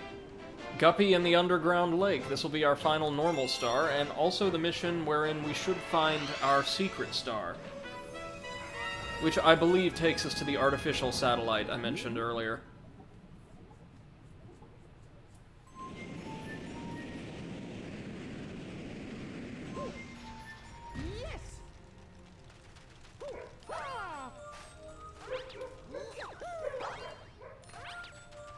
Okay. So the Toads are just chilling out, of course. Not being super helpful. But there's plenty of opportunities to gather star bits down here, which we want to take, seeing as I'm all but certain there's going to be a hungry Luma about. Oh, and they've dumped a ton of their gear over top of the cannon. Hi. Just an on-the-spot thing? Yeah, Bunny, that's fine. Totally fine. Oh, jeez. Sorry, just the dog is really getting to me.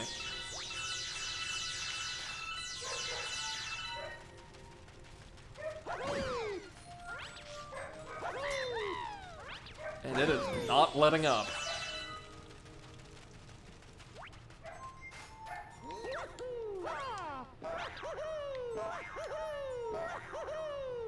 Anything there? Nope. Looks like we're heading back to the underground lake. I mean, for the main mission, of course, but I would imagine that the Hungry Luma, or whatever means of transit we'll need to use to get to the satellite, will be there as well.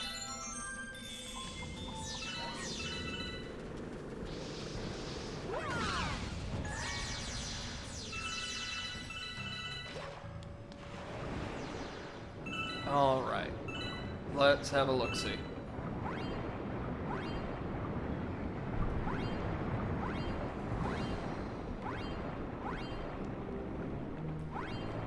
Anything down here? No, but maybe we need to talk to Guppy just to progress the mission.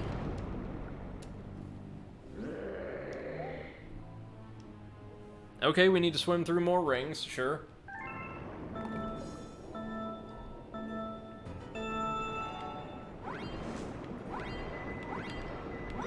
Same goal, and his rings thankfully do give us a little bit of air. Only this time he's actively attempting to kill us. Joy.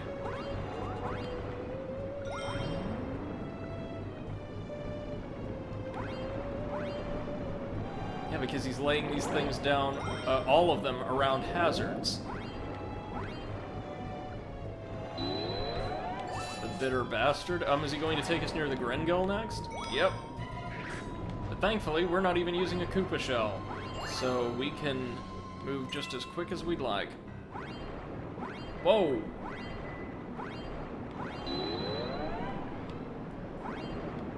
Yikes! Hold it, hold it, hold it. Made it in time. Just barely, but we did. Oh, and that's it? We get the star? Alright, sure.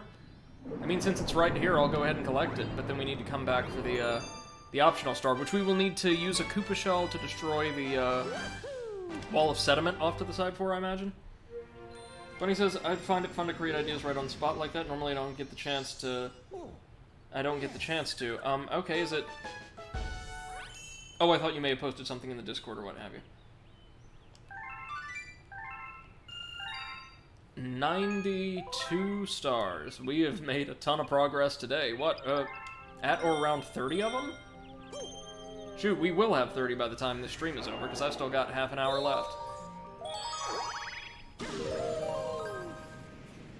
We probably won't beat the main game today, but one more stream, I think, and we'll be done with Mario Sunshine. Bunny says, no, it's in chat. It didn't come through, actually. No, it doesn't. It may be too large. I'm not sure. Oh, it's stage 1? Oh, right. Damn it, we need to use the cannon again for something quite specific. Never mind. Never mind. I think. What we need to do...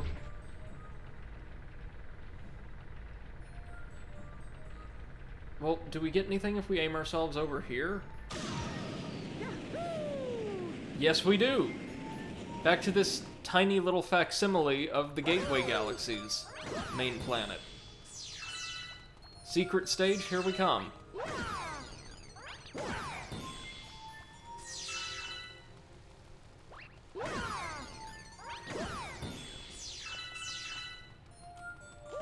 Just spin this little screw here, and...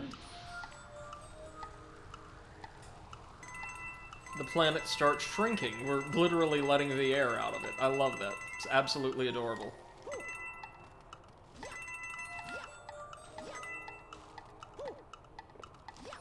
Come on. There we go.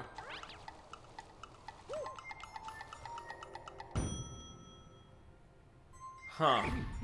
That is not what I was going for, but okay. Must have to access it through different means, then. Okay. Thank you, Bunny. I will check it out after the stream. Thank you for sharing. Let's have a look-see, then.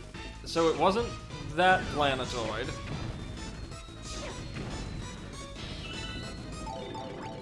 It's nothing tied to the little cavern, I don't think. Can we even see the planet in question from here? No, I don't think we can. We may have to access it from the cavern. Hold on. Alright, Bunny, no problem. Oh, and we can't extinguish the braziers once they're lit. That's interesting.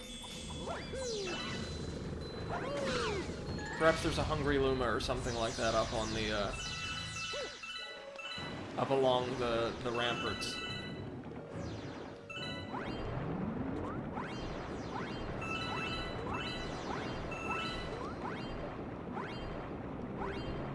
Let's take a look for ourselves. Well, no, because this will just spit us back out into the Pirate's Cove. Let's see, did we miss something on the floor of the cavern?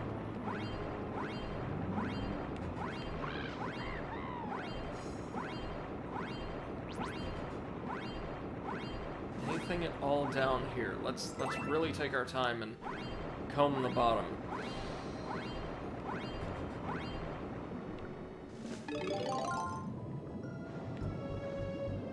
Anything we need or want to destroy? Maybe the Gringo? No, wait. Wait, there's... Yeah!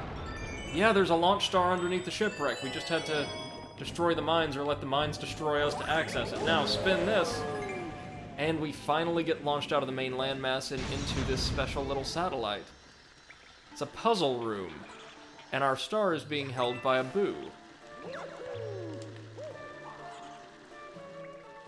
It's a sodden little mess of a world.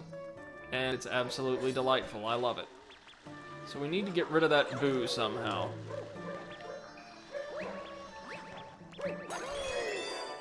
going to involve altering gravity, like, a lot.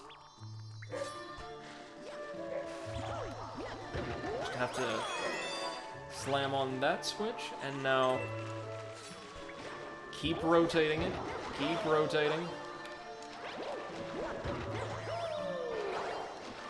Oh, are we going to need to use the bubble? That damn urchin thing's also going to be following us around everywhere.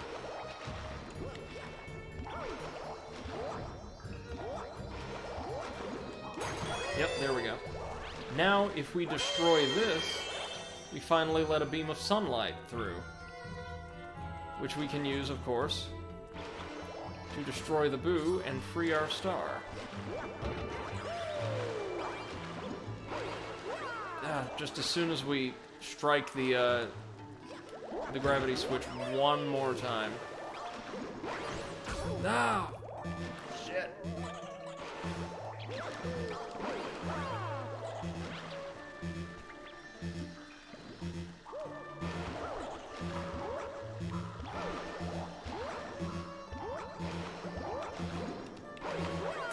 There we go. Thank you, God. Alright. Just cast it over into this little pool of light, and we win. Where is it? Here we go. Okay, Boo, let's do this. There it is! Secret Star. As I said, this is a very interesting little side mission, or secret mission. I like it, I think it's quite cute. Very aesthetically unlike everything else in the galaxy, always a plus for me. And that will be number 93, I want to say? Yep, 93.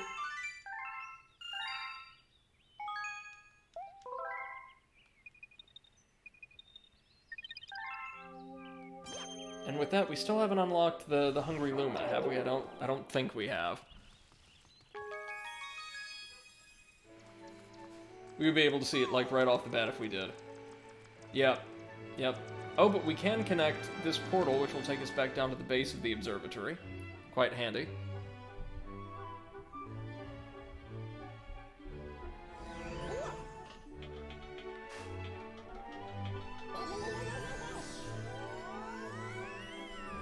With the exception of the Hungry Luma stage, which is, again, honestly the weakest of the lot, probably, next to Boo's Boneyard, disappointingly, since several of them have been quite great. We've got 2 stages left, if you can believe it. Starting with the Dreadnought Galaxy. This is a very interesting, high-tech stage set in, and around this massive battle fleet. Think of it as Battle Rock Galaxy's big brother, because it takes a lot of inspirations from that galaxy's stages, and also retains several of the objectives and themes. You'll see what I mean. Several things we did in Battle Rock we will have to do here, only under more demanding circumstances. So the goal is easy. Just make it through the Dreadnought for our first star. But unlike Battle Rock, this thing is actually kitted out for war, and so has a variety of really interesting and tricky defense mechanisms to force our way around. It's also got this really garish, like, pattern tile. I absolutely love it. So to infiltrate the Dreadnought, I think we need to defeat these guys first, just to lower the dome around the pipe. And then we head inside for some more fun with cannons, I want to say. Bunny says, I heard you say star and completely forgot this was Galaxy for a second. Oh, no. This is like peak Galaxy right now.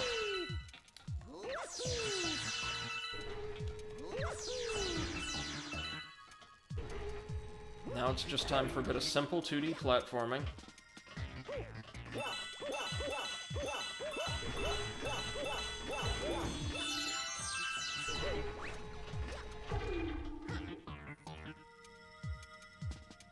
Just wait for the walls to retract. Good. Wait for them to extend once again so we can wall jump up along them. Very good. Very good. Life Shroom over here, I'm not going to say no this time. Dreadnought Galaxy's a fair bit tougher than its predecessor. Deep Dark wasn't that bad at all, honestly, for like a late game Galaxy.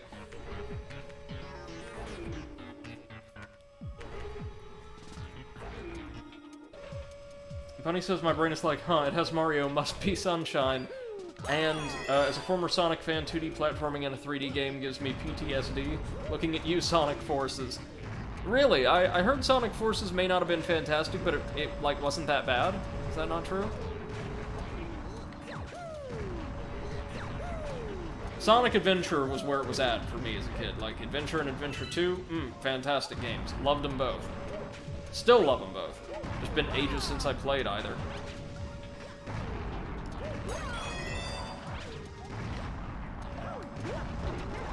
What I like about the gravity switching mechanic here is it's requiring us to progress through or traverse the same obstacles with, oh, fuck, different aims or conditions. Okay, that's alright, we got this.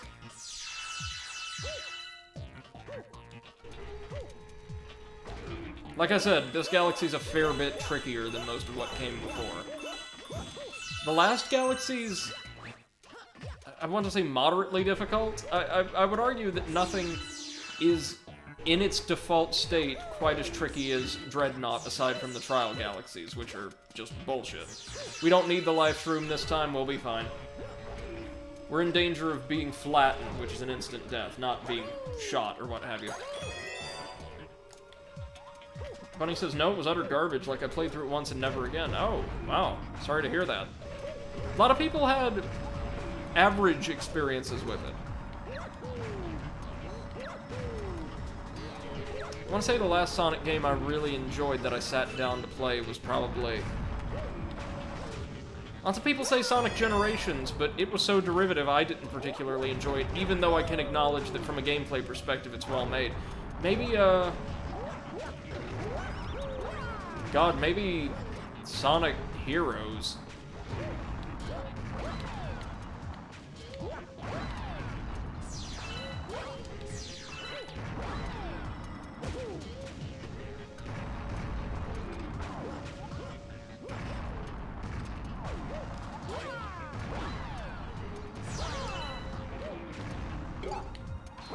Oh, we can actually, like, bounce on cannonballs. I never realized that.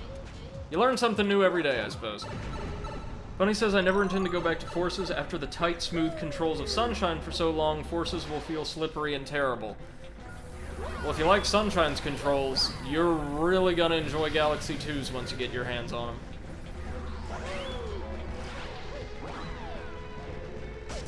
It's amazing that 3D Mario manages to improve, at the very least, the fluidity and ease of control with every installment. That's quite rare in a franchise, but they manage it.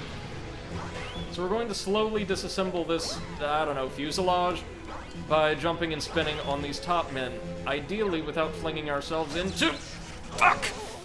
Electric barriers, like that. And there were bombs? Oh yeah, there are. Just the two, though, for some reason. What? Huh. Oh, that was close.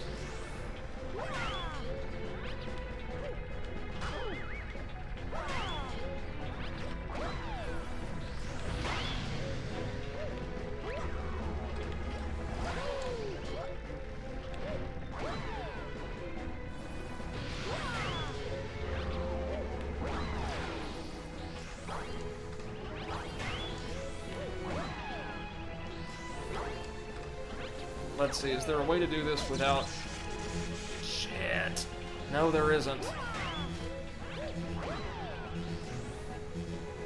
The problem is reversing course once you're airborne performing one of those jumps is very, very difficult. Like, it consumes a great deal of your time to change direction. How did I do this as a kid? Wait, I don't need to spin into them, do I? I just need to jump. That's it! So you can go from one to the next. That was totally on me. Whoopsie. Bunny says Soliana from Sonic 06 is just Delfino Plaza but bad. You can't argue with that. No, sorry, I am going to argue with that because they're just Italian-inspired locales. Sonic's had quite a few, actually. There was, a setting from Sonic Unleashed, which I really appreciated for its world design, in that all of the major stages and hubs were themed after real-world places, albeit very loosely. That was based on Venice, I believe, and ditto for Soliana.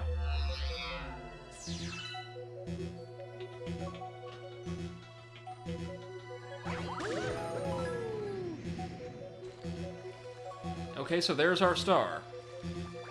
We just have to make it over there. Easier said than done.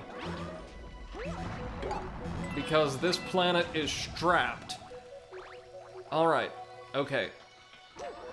Couple different ways to handle this. Let me think.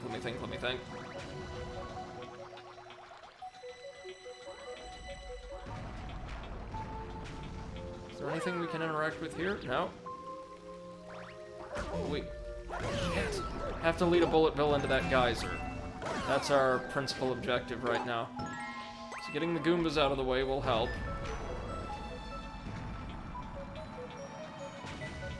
Is there anything we can do there? No, that's just an obstacle, I suppose.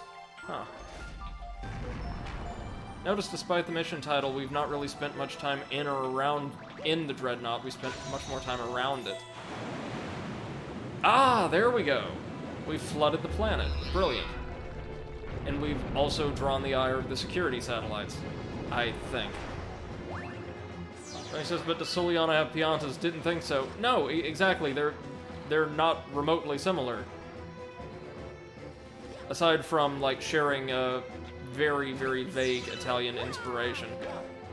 I think it could have been a lovely hub if they had taken, or had all the time to finish the game instead of having to rush it for, I believe, some kind of anniversary or another. Yeah, one of Sonic's anniversaries.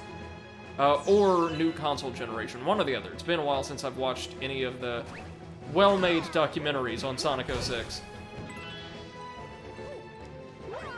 Ah, shit, that one's on me.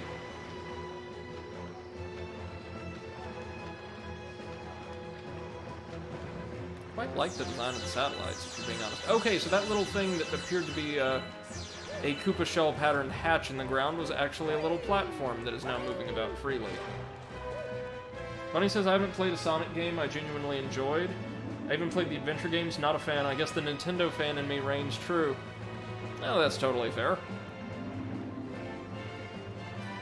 I've heard very good things about Sonic Mania and actually own a copy, but I've not played it yet. Maybe something for stream one day.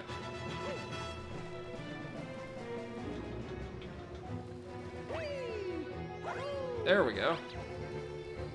Now we just have to dodge the satellites. Oh, that's okay. That's fine. That's fine. We got it. Whew. Jesus.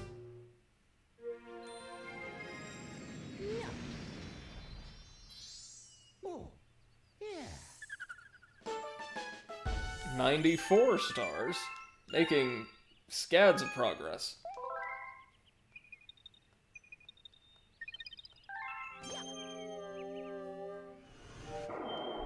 Oh, I dread the special star here. Or the hidden star, not the comet star. Comet star shouldn't be bad at all. Dreadnought's Colossal Cannons. This is just the equivalent of one of the stages we played in Battle Rock, where we have to navigate, you remember, the fun little obstacle course festooned with point defenses. Dreadnought's version is much harder, which is appropriate.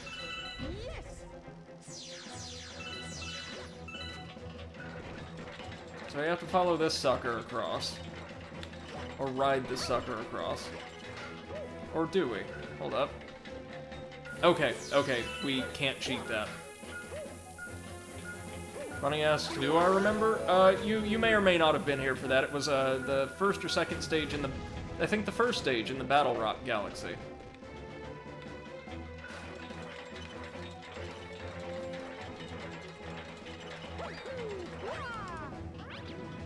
got a bunch of flip switches here to activate, and little tiny chain chomps rolling down after us, and occasionally trying to flip the switches back. That's unpleasant. Yikes. Or no, they can't flip the switches back. Never mind. I thought one of them did, but I must have just seen that incorrectly. Oh, Lord. Okay, that wasn't bad. We destroy them all. Bunny says, don't kill the bombs. If you do, I'll actually be genuinely upset.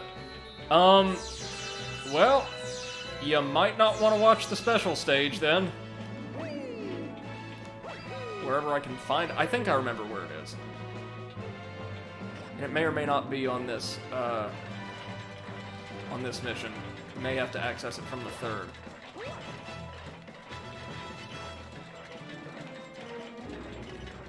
Oh god, this takes so long.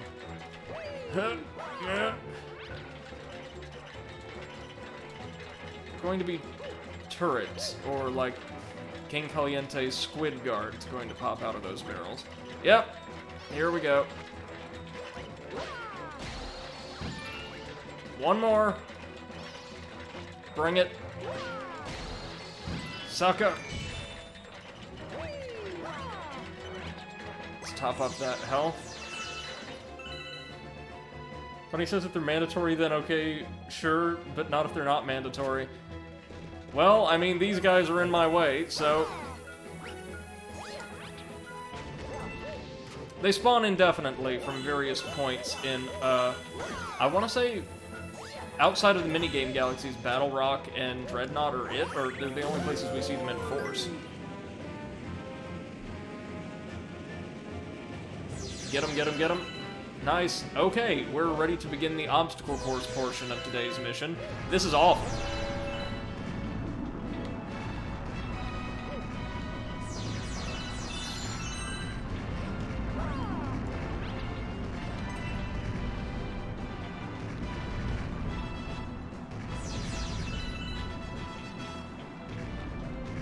That's happened several times with the Pro Controller. If I start moving in a certain direction,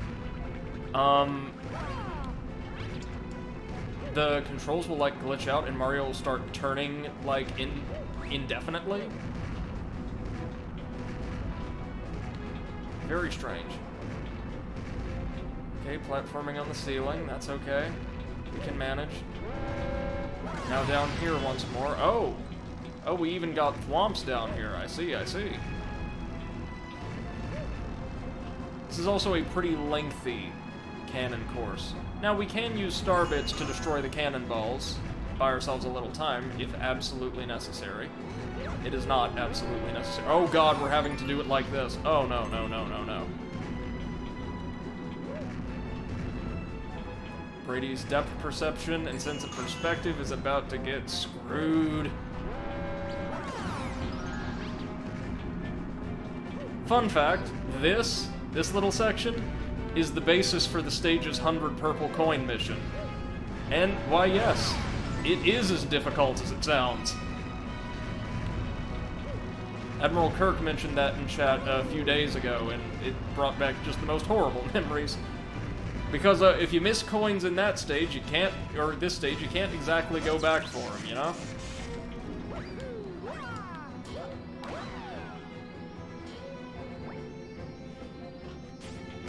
Oh god. There we are. Bunny says, do you not remember Bobby? I do. Good character. Probably could have used a unique model, but... And well, your controller is low on battery, so I mean... Yep, it's plugged in. Great thing about a Switch Pro controller, though, is it charges in no time flat, and honestly, the battery will last you days. It's a very impressive piece of technology, I gotta say. Pricey, but worth it. Now we're ready for the Battle Rock, or Dreadnought boss. I act as if they're two different themes. They're really not. Yep, the top men are back. And, just a little bit more intimidating than they were before, but not by much.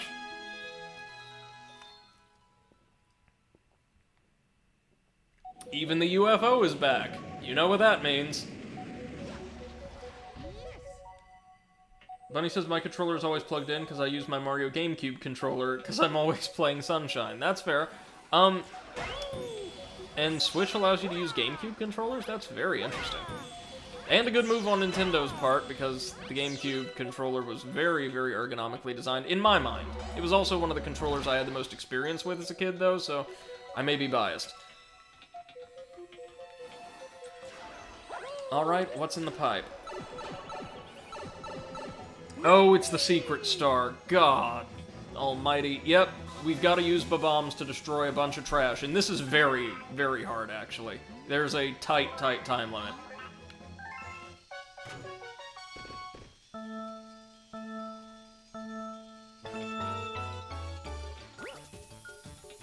Alright, remember, let's try and aim for the lamps wherever we can.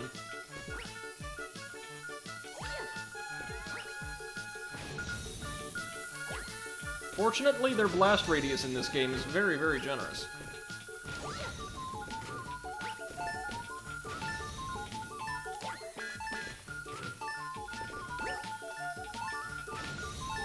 Yeah, baby!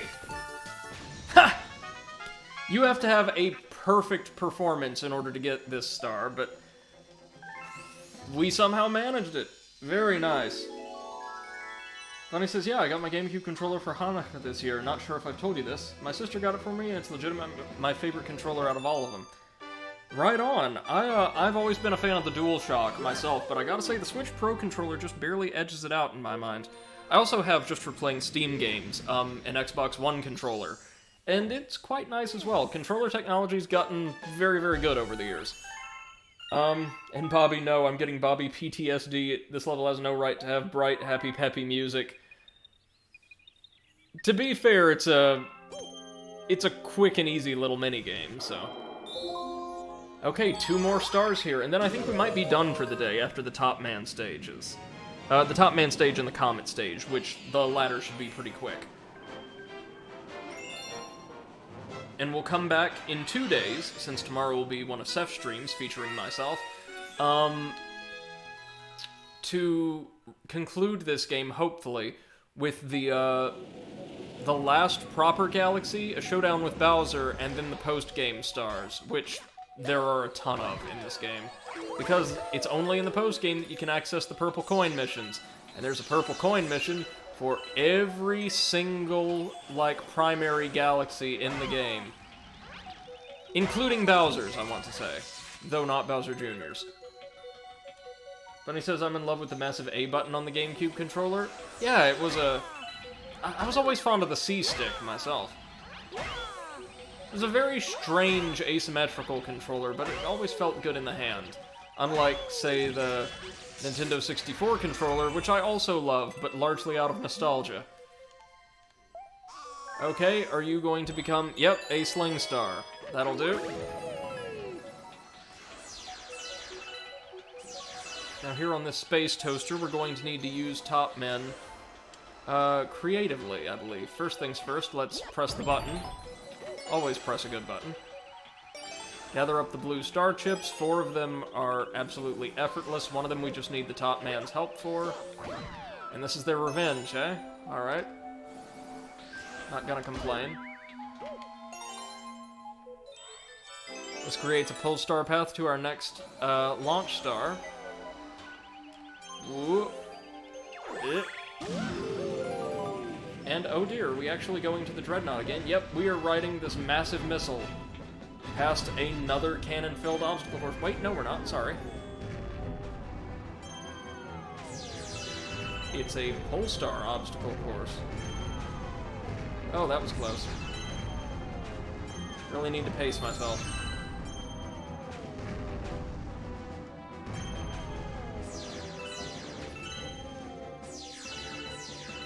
There we go.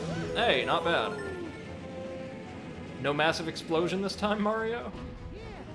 And we've got to proceed along this kind of landing strip here. Just overrun with Monty Moles and drones.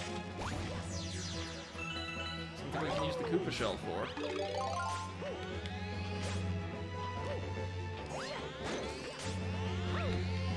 Just say the words Koopa Shell and I am there in these games. Oh, life shroom, let's take it. We're not gonna need it, but let's take it.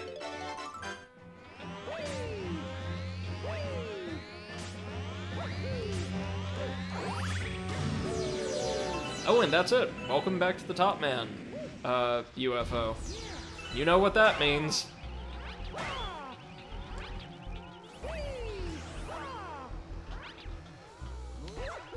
Yep, the last proper boss we face in the entire game.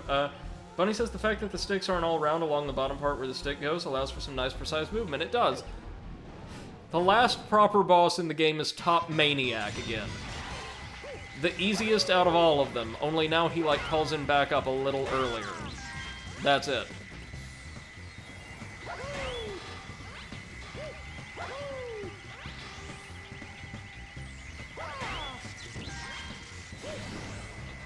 Seems like he tries to avoid engaging us until his minions are out of the way.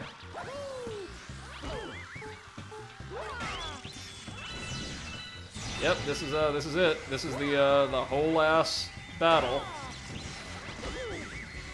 Just take out the minions so the boss will actually approach you, slam the button, spin him into the barrier.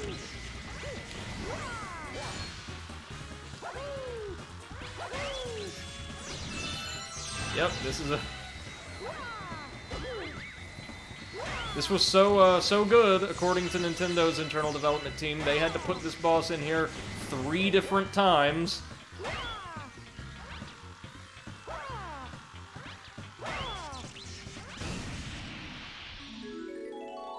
Bunny says, wow, that's a pretty flashy dreidels you got there. How many chocolate coins on the line? None. And a Hanukkah UFO. Oh yeah, the little top men. They've got a far more flat design than is typical of dreidels, however. These are modeled after, obviously, the toys.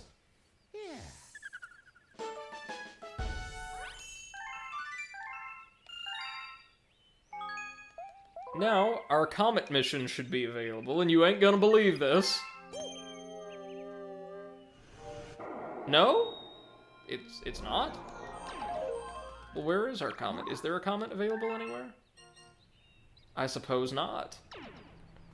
Well then, we'll just have to really quickly, as we have now reached 4 continuous hours of gameplay, my god, reveal our last proper galaxy in the game. Unfortunately, it's a standard, like, generic lava world.